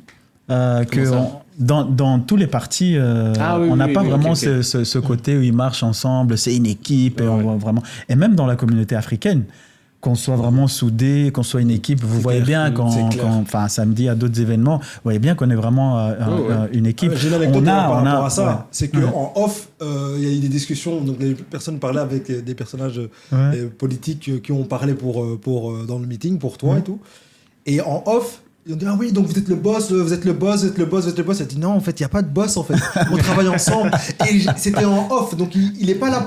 Oui, il n'avait rien à gagner à dire ça. Mais il a précisé les choses. Et c'est pour ça que en même temps, je dis, on est dans la complaisance, mais en même temps, ça m'a plu de voir l'ambiance entre vous, parce que je me suis dit, moi, je pourrais parler.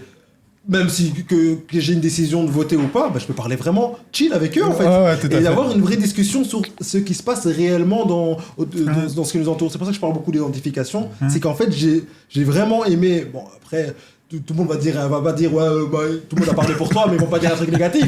Mais c'est le off qui m'a le plus intéressé, de voir comment vous vous comportiez en off, plutôt que face à tout le monde. Voilà. Et j'ai vraiment apprécié ça. Et tant mieux que tu aies parlé de ça, parce que c'est une vraie anecdote. C'est que le type a dit non, moi je te bosse de personne. Moi. Et ça, j'ai kiffé. Voilà. C'est top. Mais aussi, quelque chose à faire remarquer, ce n'est pas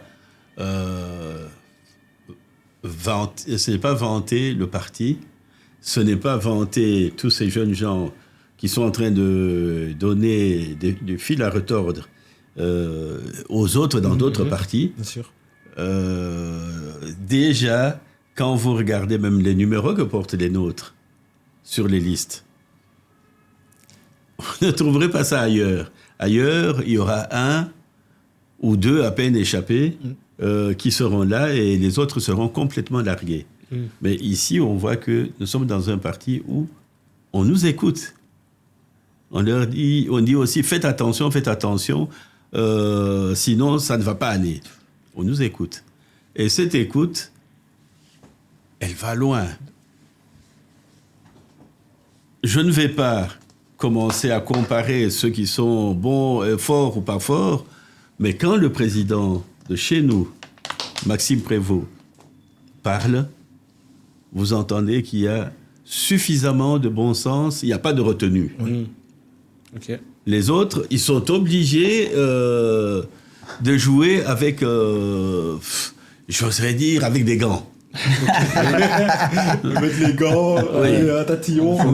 Mais lui, il est tellement direct. Il est inspiré de la base, de nous tous. Il sait bien que nous sommes un parti où il y a la diversité, où l'on veut ceci, on veut cela pour le pays. Et il sait bien, par exemple, du côté wallon, que tu ne peux pas détruire l'agriculture.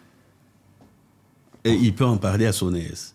Il sait qu'à Bruxelles, tu ne peux pas aller commettre des erreurs en voulant discriminer les gens ici, parce que nous sommes à plus de 180 nationalités ici, à Bruxelles, et il y a beaucoup de problèmes qui se posent. Les gens ont une religion, ou ils n'en ont pas.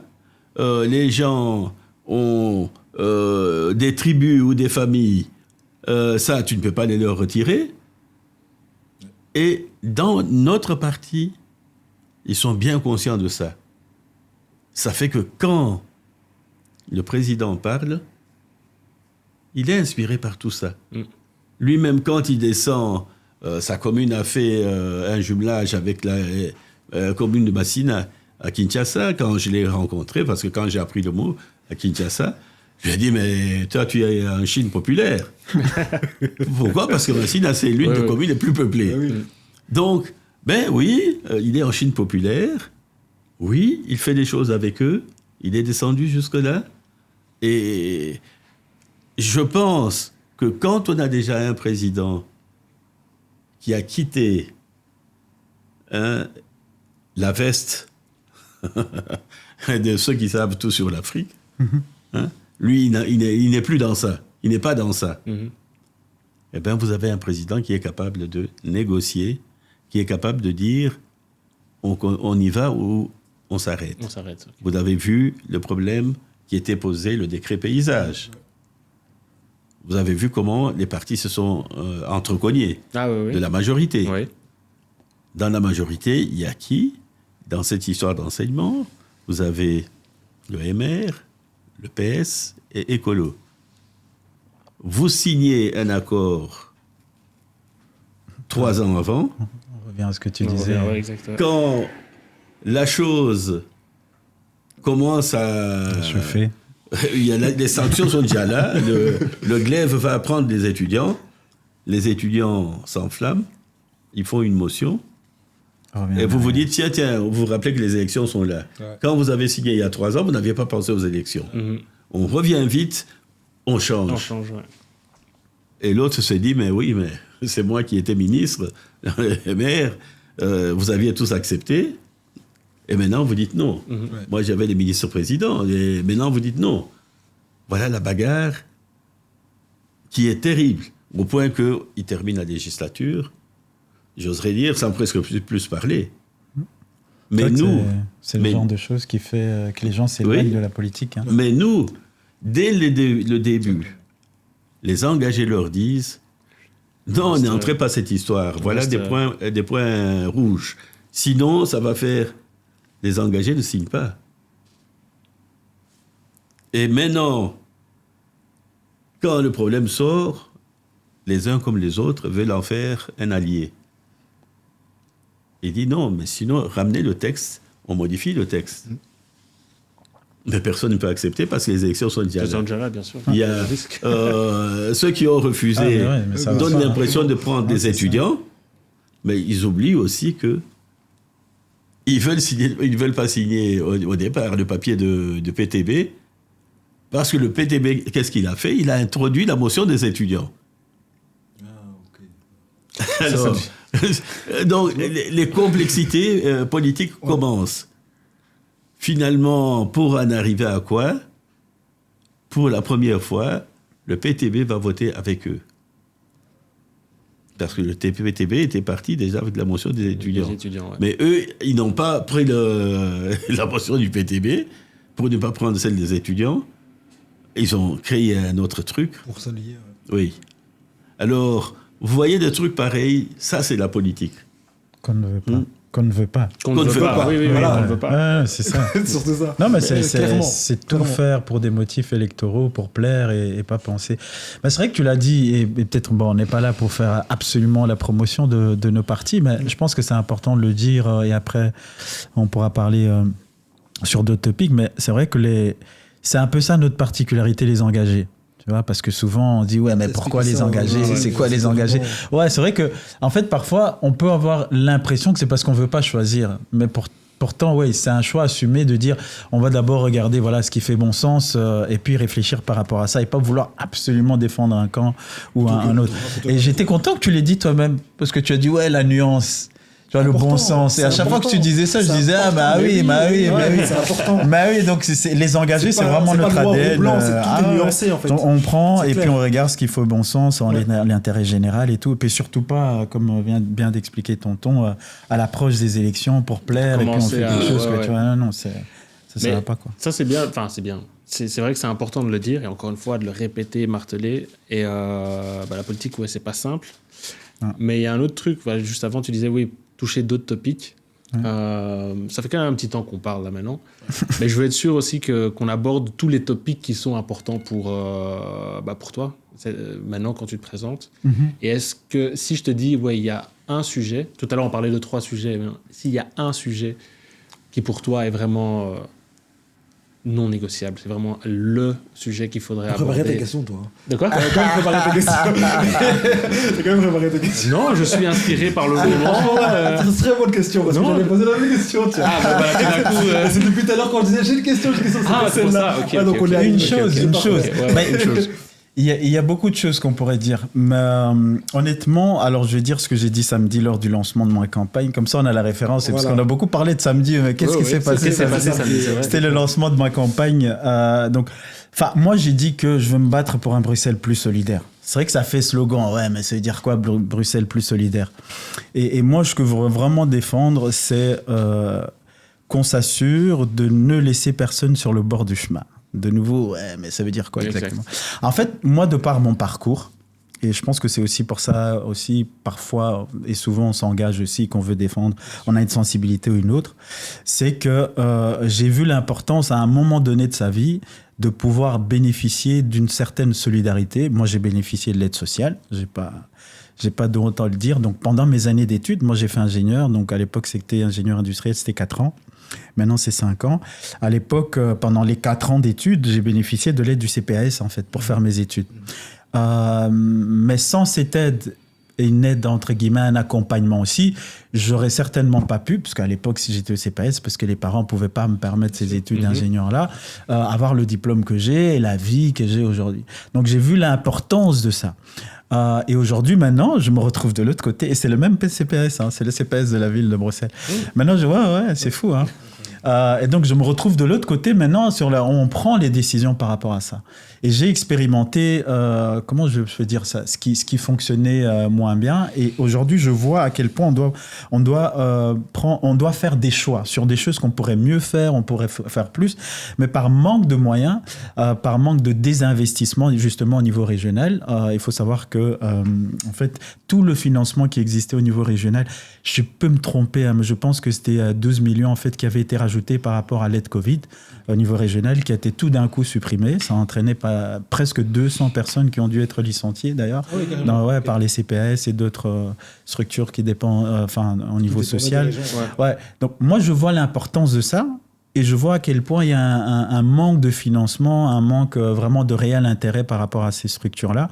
Et donc, moi, je veux me battre pour qu'on soutienne mieux les centres d'aide publique et toutes les structures qui viennent en aide aux personnes qui se trouvent dans ce genre de situation. Quoi. Quand on enlève 12 millions, comment tu peux te battre pour qu'on ramène 12 millions ou tu vas te battre pour qu'on ramène petit à petit? Mais c'est ce qu'on a discuté. C'est ce qu'on a discuté. Enfin, moi, je veux un financement structurel. Voilà, tu vois, c'est ce que j'ai dit samedi aussi.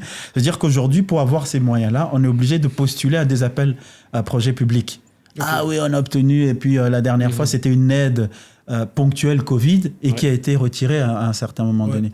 Moi, ce que je veux, c'est une aide structurelle, fédérale et régionale. Je dis voilà, les CPAS et les autres structures, il n'y a pas que le CPAS, c'est financé de telle manière et d'avoir suffisamment de moyens pour pouvoir aider ces gens-là. Et comme je l'ai dit samedi, personne n'est à l'abri. Hein.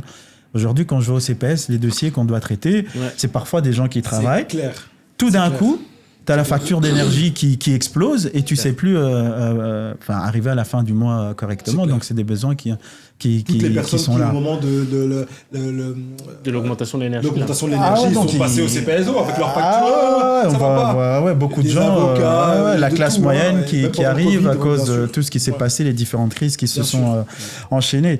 Donc, moi, j'ai envie de me battre pour plus d'inégalité, moins d'inégalité sociale, plus de solidarité. Plus d'équité. Voilà, et concrètement, en fait, c'est vraiment un financement suffisant et structurel, quoi.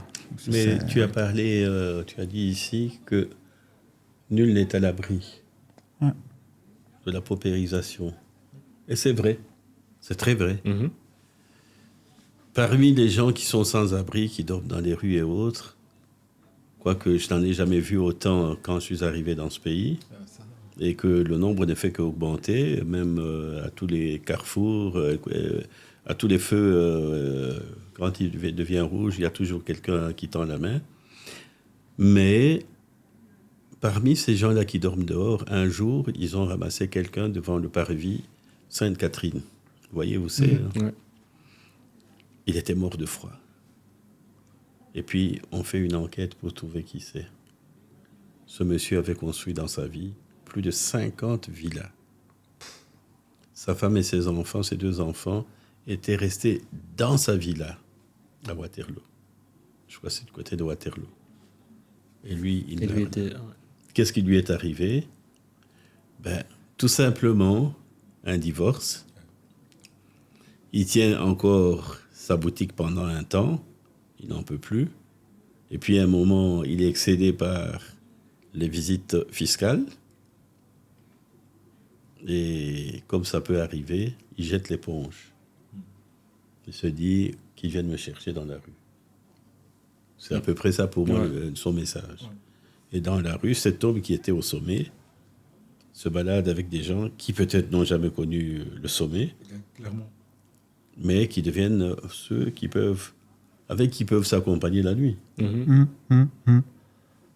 Et voilà, quand vous avez un exemple pareil, que vous reste-t-il encore à penser?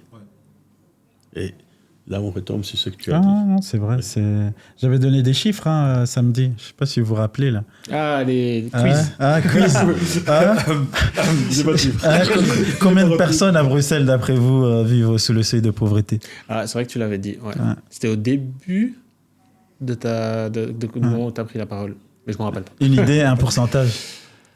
Une idée comme ça. Répète ta question, combien de pourcents? Combien en pourcentage de personnes qui vivent à Bruxelles, capitale européenne, en dessous du seuil de pauvreté? C'est pour ça que tu l'avais dit aussi, capitale européenne. Parce que c'est marquant, parce que souvent, il faut être fier de Bruxelles, mais il faut se rendre compte de cette réalité aussi. De la réalité, bien sûr. Je vais dire, allez, moi je vais être pessimiste. Je vais dire 35. 35? Beaucoup ça. C'est pour ça que je suis pessimiste. Beaucoup ça. Je dirais 15%. 15? Ah il était plus proche, 28%. Ah oui, 28%. Ah, c'est pour ça que je disais plus d'une personne sur 4. Donc pour un isolé, c'est en dessous de 1450 € par mois. Donc pour payer son loyer, pour vivre tout simplement.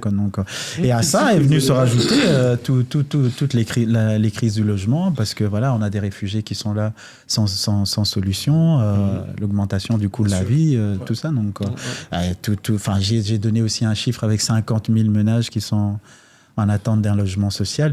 Mais tout ça, c'est des personnes, quoi. C'est des familles qui sont derrière, qui aujourd'hui sont mal logées, vivent dans des taudis. Et voilà, moi, c'est une réalité que j'ai envie de visibiliser, dire voilà, ça aussi, ça existe à Bruxelles et il faut se battre pour aider ces personnes, quoi. Mais je peux te donner encore un petit chiffre, non. Non, pas un petit chiffre. Les gens prendraient ça pour assez petit par rapport à la masse de problèmes. Vous avez déjà entendu parler des mamans solo? Ah oui. Il y a eu des familles monoparentales, comme on dit. Il y a eu des papas solo. Il y a eu maintenant des MAPA. Ça veut dire maman, papa solo. Mais attention, derrière, il y a de la souffrance. Quel est le problème? Quand les mamans solo se déclarent, il s'agit des femmes qui sont devenues célibataires, il y a divorce, qui travaillent et dont les maris se sont amusés à se rendre insolvables.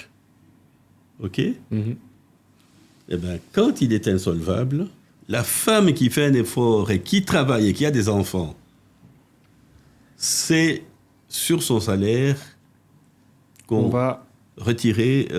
pension alimentaire. Non, qu'on va retirer la dette. Donc, on te tire la dette là-dessus. Le mari, il est insolvable, donc tu n'auras pas de pension alimentaire. Tu n'en as pas. Alors, à un moment, tu vois cette femme qui avait une certaine vie, qui réduit sa vie, et puis à un moment, on la menace de placer les enfants. Je ne sais pas quel sentiment vous pouvez avoir. Faut pas se mettre à la place. Parce que vous faites un effort avec le peu qui vous reste. Et malgré ça, on s'amène pour vous dire, mais si on t'arrache les enfants, tu deviens une personne, tu es malade tout de suite. Alors tu vas commencer un peu à... Voilà, ça existe dans ce pays. Et ces femmes qui constituent un noyau des gens qui travaillent. Conclusion des autres, si je ne travaille pas, je bénéficie du CPS. Si je ne travaille pas et que j'ai des enfants, je suis chef de famille. Et elles se retrouvent avec une vie un peu légèrement différente de celles qui ont décidé qu'elles veulent continuer à travailler. Est-ce que vous voyez un peu le pays dans lequel on vit? Il y a des papas, maintenant, il y a tout le monde est là-dedans. Mais on fait un bloc comme si la réalité qui frappait les uns était celle qui frappait les autres. Vous voyez? Et nous sommes dans un pays où l'on est censé réfléchir, où on a le temps de pouvoir réfléchir, parce que, ils ne sont pas en train de chercher à manger à 100 km à pied ou des trucs comme ça. Mais... Il a raison. Oui, c'est ça devrait ces femmes qui ont ce problème-là sont noyées par l'expression famille monoparentale. Mais monoparental, tout le monde n'a pas la même chance. Oui. Voilà. C'est clair. Non, je crois que c'est une bonne priorité, je crois. Et c'est une réalité, encore surtout maintenant quand tu donnes des chiffres derrière tout ça, c'est vraiment une réalité qui devient palpable. On a conscience, nous, à notre niveau, de cette réalité aussi. On sait que ces personnes existent, mais on ne sait pas à quel point elles sont importantes dans notre communauté, dans notre vie de chaque jour. On peut croiser quelqu'un chaque jour qui, à la maison, a des difficultés, alors que, elle a un boulot, on la voit chaque jour au boulot, etc., il ou elle. Et donc, il y a des aides aussi qui existent que parfois les gens ne sont pas au courant. Donc, dans ce que je vais défendre aussi, c'est mieux expliquer ce qui existe.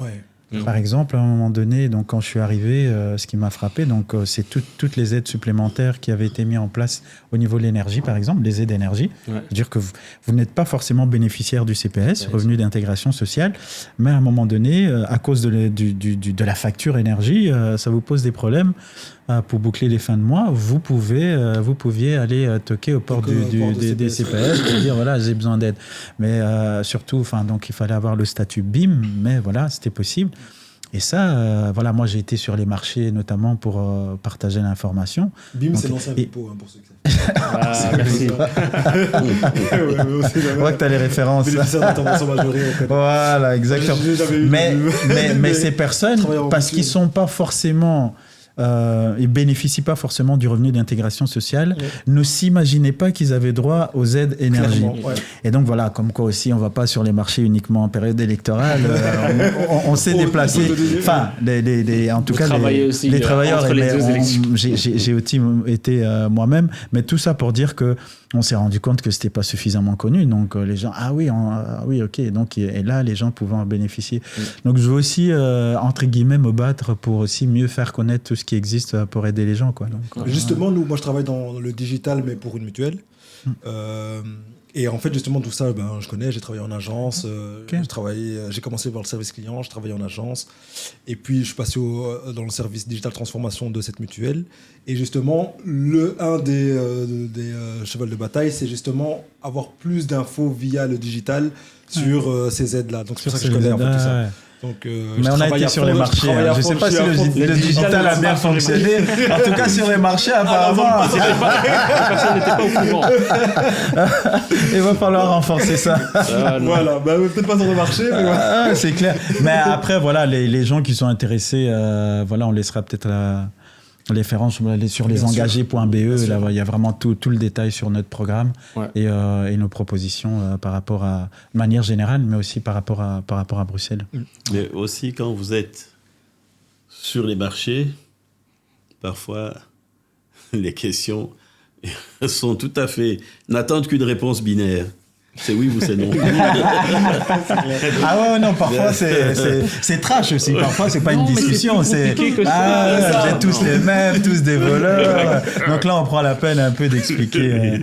Non, c'est clair. Mais c'est vrai que je m'en voudrais quand même de pas dire une chose parce que tu as posé la question par rapport à nos priorités. Je pense qu'il y a quand même une chose qu'on partage, Tonton et moi, aussi liée à nos origines et nos parcours, c'est vraiment la lutte contre les discriminations. Oui. Je sais qu'on en parle beaucoup, mais on n'en parle jamais assez, je pense. Et la Belgique, je sais pas, vous êtes certainement au courant, est régulièrement épinglée par rapport au fait qu'on voit vraiment beaucoup de discrimination. Ça reste un des mauvais élèves de l'Europe. Tout type. Emploi, logement, notamment pour citer principalement cela. Alors c'est discrimination à l'embauche. Pas que, une fois qu'on est dans les entreprises, c'est le fameux plafond de verre aussi, par rapport aux promotions, l'évolution dans l'entreprise. Et puis, forcément aussi, par rapport à tout ce qui est logement, donc refuser aux gens, malgré que ils ont les moyens, si je peux dire ça comme ça, de pouvoir louer, par exemple, un logement juste à cause de leur couleur. Ça, c'est des réalités qui sont toujours d'actualité. Et nous, on souhaite vraiment... Tonton a expliqué son histoire aussi par rapport aux insultes qu'il a pu recevoir, des choses comme ça. Voilà, tout ça, c'est vraiment quelque chose qui nous tient à cœur. Et j'ai une question justement par rapport à ça. Je ne sais pas combien de temps on fait. On est en mode podcast là, parce que c'est comme ça 1h30. Déjà, ça passe vite. On est encore dans les temps. J'ai une question, c'est surtout au niveau de l'éducation, vu que je vois en termes de valeur et d'impact, c'est-à-dire la discrimination, de plus en plus de jeunes ont du mal quand ils s'engagent dans le salariat, au niveau corporate. Qu'est-ce qui peut être mis en place pour qu'ils soient plus self-made, pour qu'ils puissent mieux pointer ce qui est intéressant pour eux en termes de valeurs, puisqu'on parle beaucoup de valeurs, en termes d'atmosphère au niveau du travail, parce qu'on prend un travail pour avoir le travail, parce qu'on a été diplômé, parce qu'on a certains skills, des hard skills ou des soft skills, on va prendre un travail, mais on se retrouve vraiment dans un endroit où effectivement il y a une discrimination, il y a un plafond de verre. Qu'est-ce qu'on peut faire en termes d'éducation ? Non, pas ce qu'on veut, c'est ce que... il faut les éliminer, enfin il faut se battre en tout cas pour qu'il y ait moins ou pas de discrimination. Voilà. En tout cas, ça ne doit pas être une raison de dire, parce qu'aujourd'hui ça existe. On peut faire autre chose. Il y a beaucoup de gens... que les jeunes sont eux-mêmes self-made et se disent, en fait, moi je vais être beaucoup plus dans l'entrepreneuriat et faire mon truc, mon chemin. Ah oui. Et engager mes personnes dans ma manière de travailler pour que justement ces personnes qui sont engagées via le fait qu'ils soient freelance et passent justement ce plafond de verre et puis grandir dans leur métier ou en tout cas dans leur parcours. Au lieu de d'office choisir un truc. Moi, je dirais qu'il y a deux réponses à ça. Ouais. La première réponse, c'est que ceux qui veulent entreprendre, qui sont convaincus, qui veulent, et on doit cultiver ça aussi, surtout en Europe et en Belgique, cet esprit entrepreneurial. Mais c'est vraiment la personne qui est convaincue, qui veut entreprendre et qu'on doit mieux accompagner, renseigner et tout.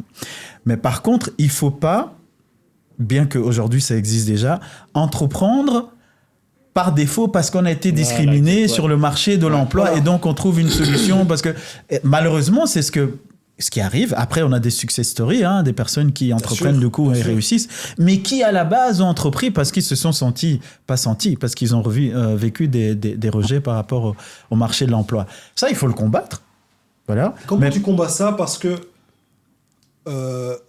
moi j'ai envie de dire dans la boîte où je travaille, moi j'ai déjà vu des personnes discriminées parce que ils parlent pas correctement ou parce qu'ils ont un souci quelconque ou tout simplement parce que c'est le black sheep de l'équipe.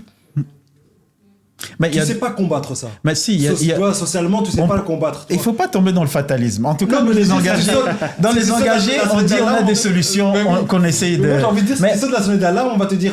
Entre guillemets, c'est quoi la réponse qu'on va te dire? On va te dire, mais...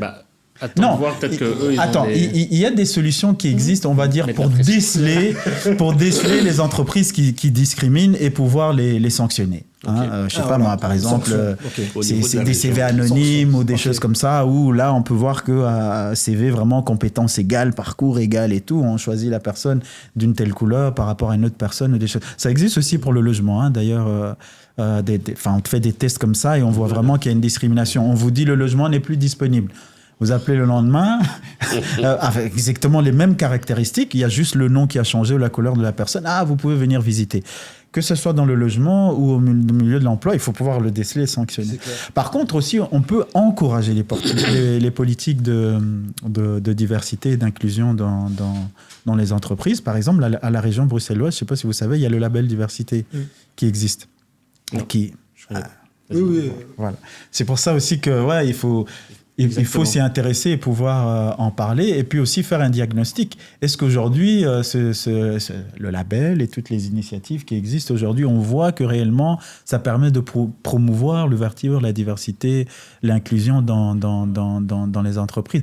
Mais donc, il y a la promotion, l'encouragement, diversité, inclusion, mais il faut aussi pouvoir constater, si je peux dire ça comme ça, les discriminations et les sanctionner, quoi. Après, moi, j'ai un peu réservé parce que j'étais en Irlande et j'ai passé 7 mois en Irlande et 1 an à Londres et j'ai postulé dans des boulots 9 to 5 comme ça, simple. Et jusqu'à j'ai arrêté parce que en fait quand je postulais en ligne il y avait beaucoup ce truc est-ce que vous êtes issu de... Je ne supportais pas ça en fait. Je me dis mais non, j'ai envie juste de postuler en tant que moi-même et pas devoir notifier par une case moi je suis d'origine subsaharienne. Moi, je trouvais ça un peu cocasse en fait, tu vois. Je me suis dit mais non, c'est pas, j'ai pas envie de dire que je suis d'origine subsaharienne. En plus comme mon nom et prénom Donaflor Nouatine, on sait pas trop si c'est un noir. Donc des fois on m'appelait et je voyais dans les yeux oui.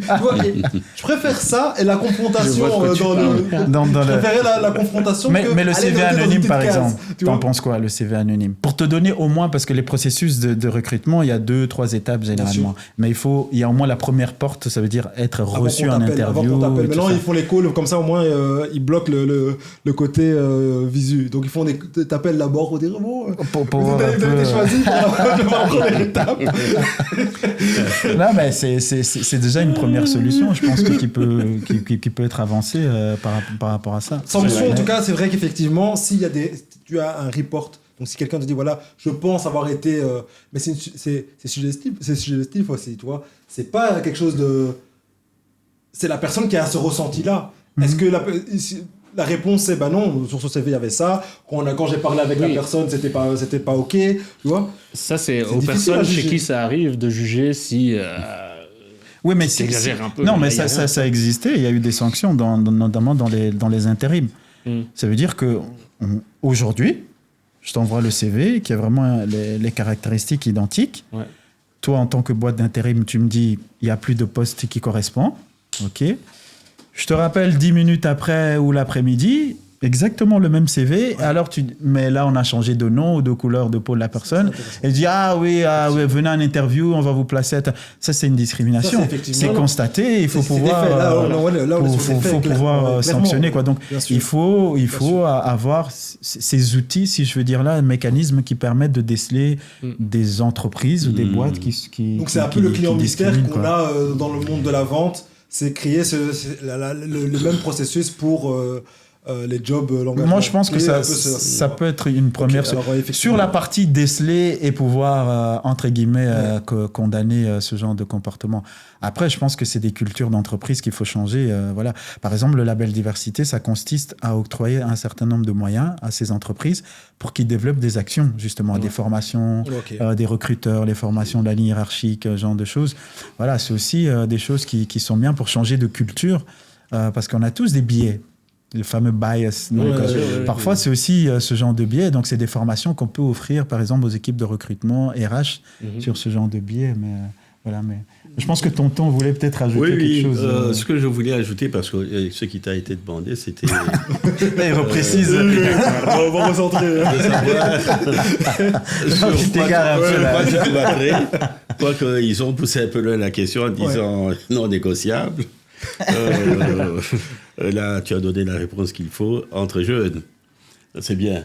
Hein, mais quand tu auras encore 5 ans de plus, tu te diras, nom de Dieu, peut-être. Il faut que l'autre là passe, sa proposition passe, que la mienne, ça viendra un tout petit peu après. Voilà comment on a tenu quelque chose pour lequel toi tu t'es dit, je vais te cogner fort. Ouais. Et puis à un moment, tu te dis, mais l'autre là, c'est déjà ancien, il a déjà posé cette question depuis longtemps, ou bien même s'il est jeune, c'est une vieille question. Ouais. Tout le monde veut que tu le passes avant, la tienne. Plus tard, tu enclencheras toujours. Alors, moi, pourquoi je vais au fédéral ? Je vais au fédéral parce que c'est le niveau où la loi se fait et au niveau où il n'y a pas de discussion. C'est le plus haut sommet qui atteint directement les ministres concernés. Parce que parfois, quand je suis à la région ou quand je suis à la Fédération Wallonie-Bruxelles, il y a de très belles réponses parfois. Mais où l'on te dit que c'est une histoire qui est traitée au ministère des Affaires étrangères, qui est traitée à l'intérieur. Bon, donc, on s'en décharge. Pourquoi je vais là ? Parce que c'est l'endroit où tu peux parler de l'international et qu'on t'entende. Mais, comme on t'a demandé quels sont tes points, mais moi j'ai aussi mes points, qui sont, comme d'habitude, les droits humains. C'est-à-dire la lutte contre le racisme. Il faut qu'on arrive à codifier certaines choses. Et contre le racisme, mais surtout, la correctionnalisation de ceux qui sont sur les réseaux, qui jouent avec les réseaux. Okay. Ouais. Qu'ils soient traités comme dans la vie réelle. Puisque c'est justement une vie virtuelle. Mais qui a des conséquences. Des conséquences. Voilà. Je sais qu'au départ, attraper le gaillard qui a écrit, c'est pas évident. Bien sûr. mais sur 10, on en attrapera quand même au moins un.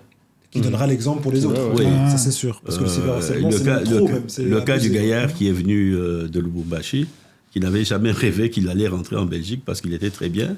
Piscine. Et puis tout d'un coup... piscine, culotte toute la journée. Vous connaissez un peu le soleil qu'il y a de l'autre côté. Là. Bon. Donc ça, c'est déjà un fait. C'est la lutte contre le racisme et les discours de haine, et surtout propagés par les réseaux sociaux. Deuxième point, c'est la sécurité et la garantie de voir les gens vivre en paix dans leur quartier. Alors là, j'ai eu une proposition qui a semblé intéresser les deux ministres de l'Intérieur qui sont passés. Monsieur de Crème, suivi de Madame Verlinden, qui, elle, est venue jusque dans ma commune. Ça fait quand même des jaloux à travers des autres communes. Je l'ai reçue, on a parlé de beaucoup de choses. Et je ne peux que la remercier aussi. Vous avez imaginé d'où je viens.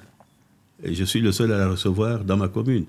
Qu'elle passe dans les grandes communes, là, comme la commune-État, là, la ville de Bruxelles, il n'y a pas de problème. C'est là où le foyer de toutes les manifestations, de beaucoup de choses. Et c'est une commune de plus de 200 000 habitants.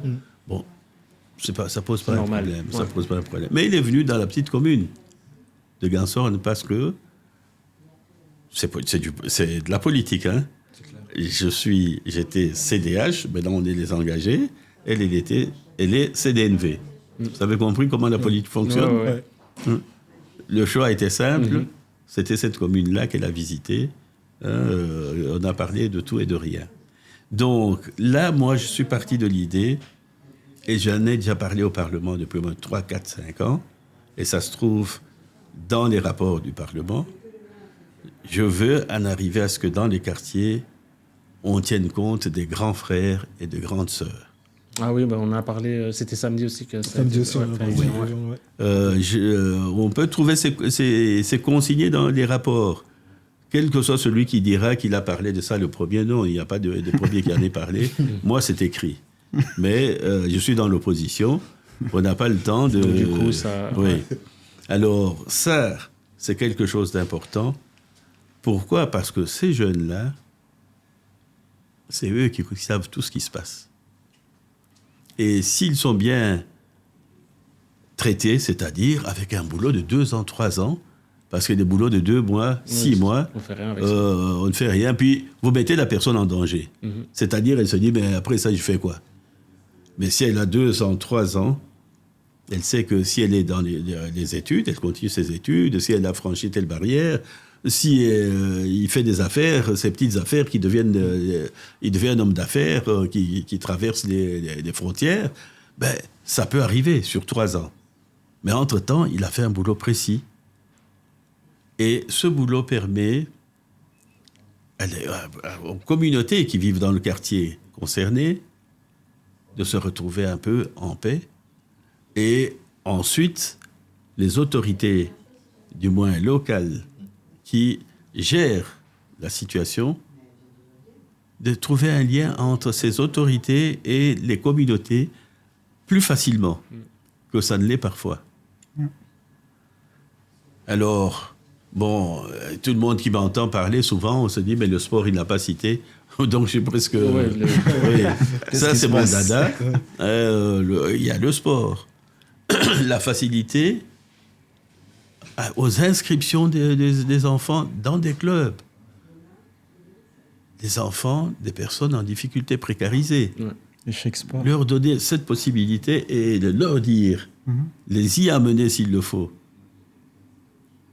Et je dis, le sport est quelque chose qui permet l'inclusion, qui permet les rapprochements. Je crois que quand vous vous rapprochez dans les sports, c'est différent de toute autre approche obligatoire. Bien sûr. Hein? Les sports, l'école et tout ça, ça ramène les gens à parler autrement. Et ça, c'est un combat. Et je sais pourquoi, en ce qui concerne le sport, je peux vous le dire. Quelqu'un que vous connaissez bien, qui est de votre génération, pour certains, qui s'appelle Vincent Compagnie, il a laissé ça ici... vous dit quelque chose. Vite fait. Il a créé un club en 2013. Ça paraissait... Ah oui, c'est le seul. Le BX. Ouais. Ça paraissait un jeu, cette histoire. Il était à Manchester City. Et les grands clubs en Angleterre aiment bien que leurs joueurs fassent des actions humanitaires, des actions sociales. Vincent avait fait cette option-là. Et dans ce pays, le Manchester City a déversé de l'argent. 100 000 € par an. Quand même. Oui, il y a de quoi faire avec ça, non? Mais pour ce qu'il a créé, c'était insuffisant. Il fallait trouver aussi des sponsors. C'est comme ça qu'on a pu avoir ING, Angie et tout ça. Il fallait en trouver pour faire survivre la structure. Eh bien, aujourd'hui, nous sommes plus de 10 ans après.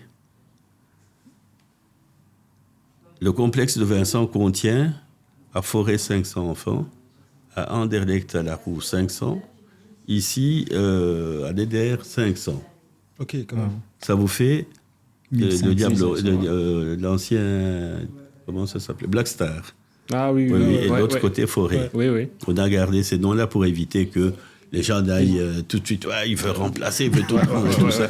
C'était pas le but. Le but était d'avoir des structures. D'avoir ces structures, s'occuper des enfants, les habiller, parce que quand tu les vois courir avec des Puma ou Nike ou des trucs comme ça, il faut imaginer que vous voyez à un certain moment, vous arrivez plus de 6000 kits.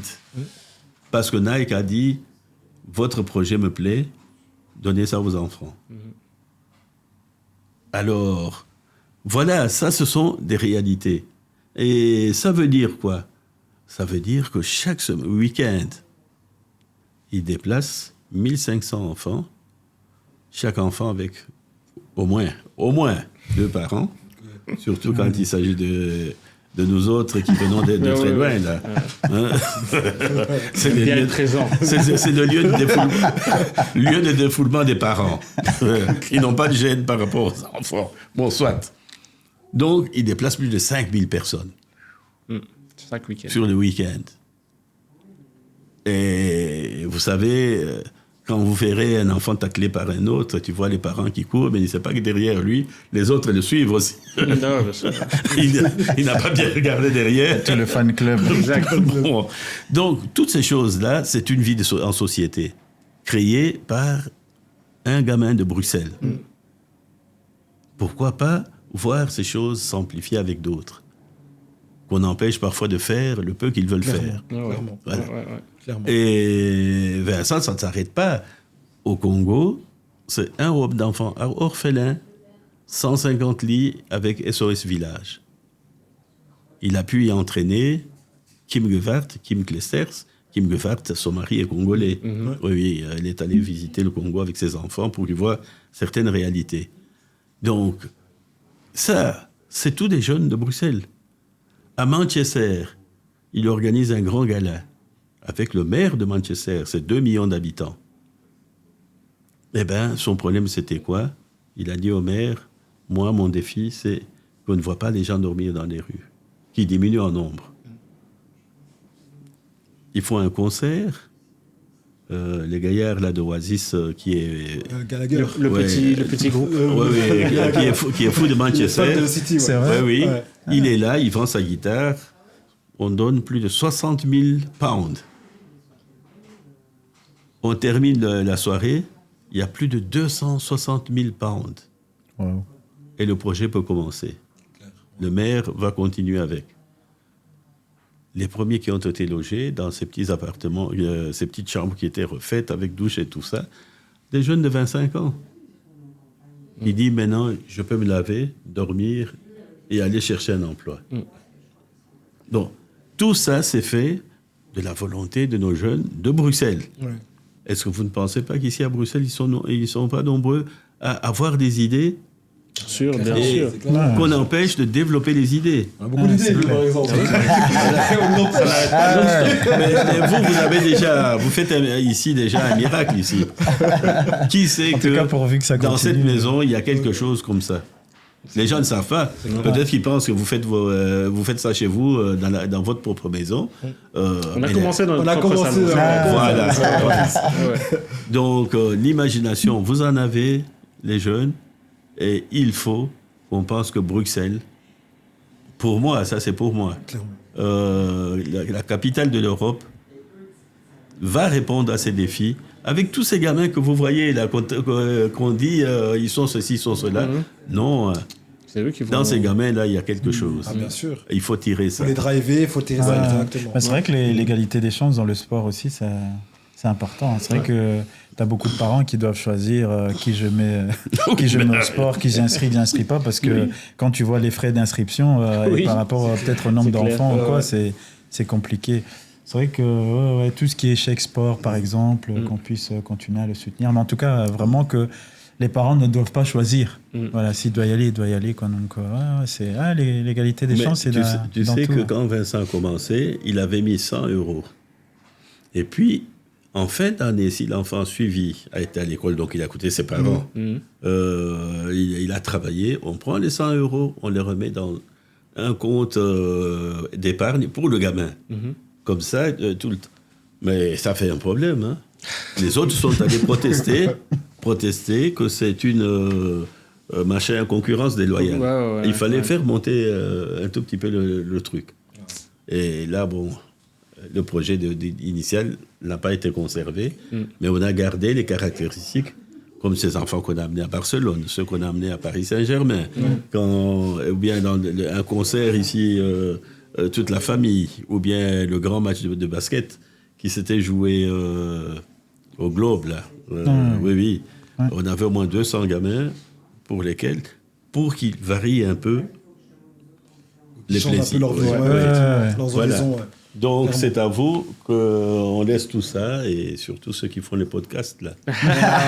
Ils essaient d'amener les jeunes et autres à être débattants. Mais non, on doit s'engager. On doit s'engager. Mais vous êtes déjà engagé dans ce que vous faites. Clairement. Mais du coup, c'est une belle façon de clôturer. On est venu vous inviter, vous nous avez remis la balle, maintenant c'est tout chez nous. Merci en tout cas. Mais merci à vous. On a bien débordé, mais c'était une super discussion. On a passé, en tout cas, on a passé un super moment. C'est vrai qu'au début, on se dit comment ça va se passer. Alors, vous les rassurez, mais c'est une discussion, on est tranquille. Mais au final, c'est vraiment ça. C'est vraiment ça l'esprit living room. Mais en tout cas, ça nous a permis de parler de nous, d'autres facettes aussi, pas que juste politique, mais aussi aborder nos idées et on a entendu des faits, nous. On a entendu des faits. Mais c'est vrai que, peut-être, terminer par cette petite promotion par rapport aux prochaines élections, c'est que vous avez compris, on n'est pas des novices en politique. Tonton est déjà député, il a été bourgmestre aussi, et il se présente au fédéral, donc il est numéro 2 sur la liste 6, les engagés au fédéral. Moi-même, je suis élu conseiller CPS à la ville de Bruxelles, et donc moi je me présente au niveau régional pour la liste 6, les engagés, et donc je suis 19e. Au niveau fédéral, la liste est portée par Elisabeth de Gries, et au niveau régional, elle est portée par Christophe de Beukelard et juste en numéro 2, Glazis Kazati. Donc voilà, j'espère qu'on a été convaincants et que ceux qui nous écoutent nous apporteront leur soutien. Voilà. Merci beaucoup à vous en tout cas pour l'invitation, c'est vraiment chouette. Merci à vous d'être venus. Merci beaucoup. Et il faut bien préciser que c'est la venue de Père Compagnie, un grand merci parce que c'était vraiment, on a fait ça en freestyle comme d'habitude, on a dit living room. Dès que tu m'as dit que je pouvais inviter, j'ai dit le tonton, je vais l'inviter. Un grand merci. En tout cas, c'était une belle découverte aussi parce que honnêtement, c'est vrai que le podcast, je l'ai découvert très récemment. Et ça sera la première fois en vidéo et c'est avec vous. C'est bien. Quel honneur. Merci et bonne continuation en tout cas. Merci à vous aussi, courage surtout pour la suite. Merci. On reviendra. C'est ce que vous avez dit, non? On va laisser l'adresse. Après le 9 pour comptabiliser ce que vous avez. Exactement. T'as vu comment il est factuel? Il est factuel. C'est bon ça, c'est ce qu'on aime. Alors tout grand merci les gars. Non mais sérieusement, on reviendra et bonne continuation. Merci beaucoup. Yes.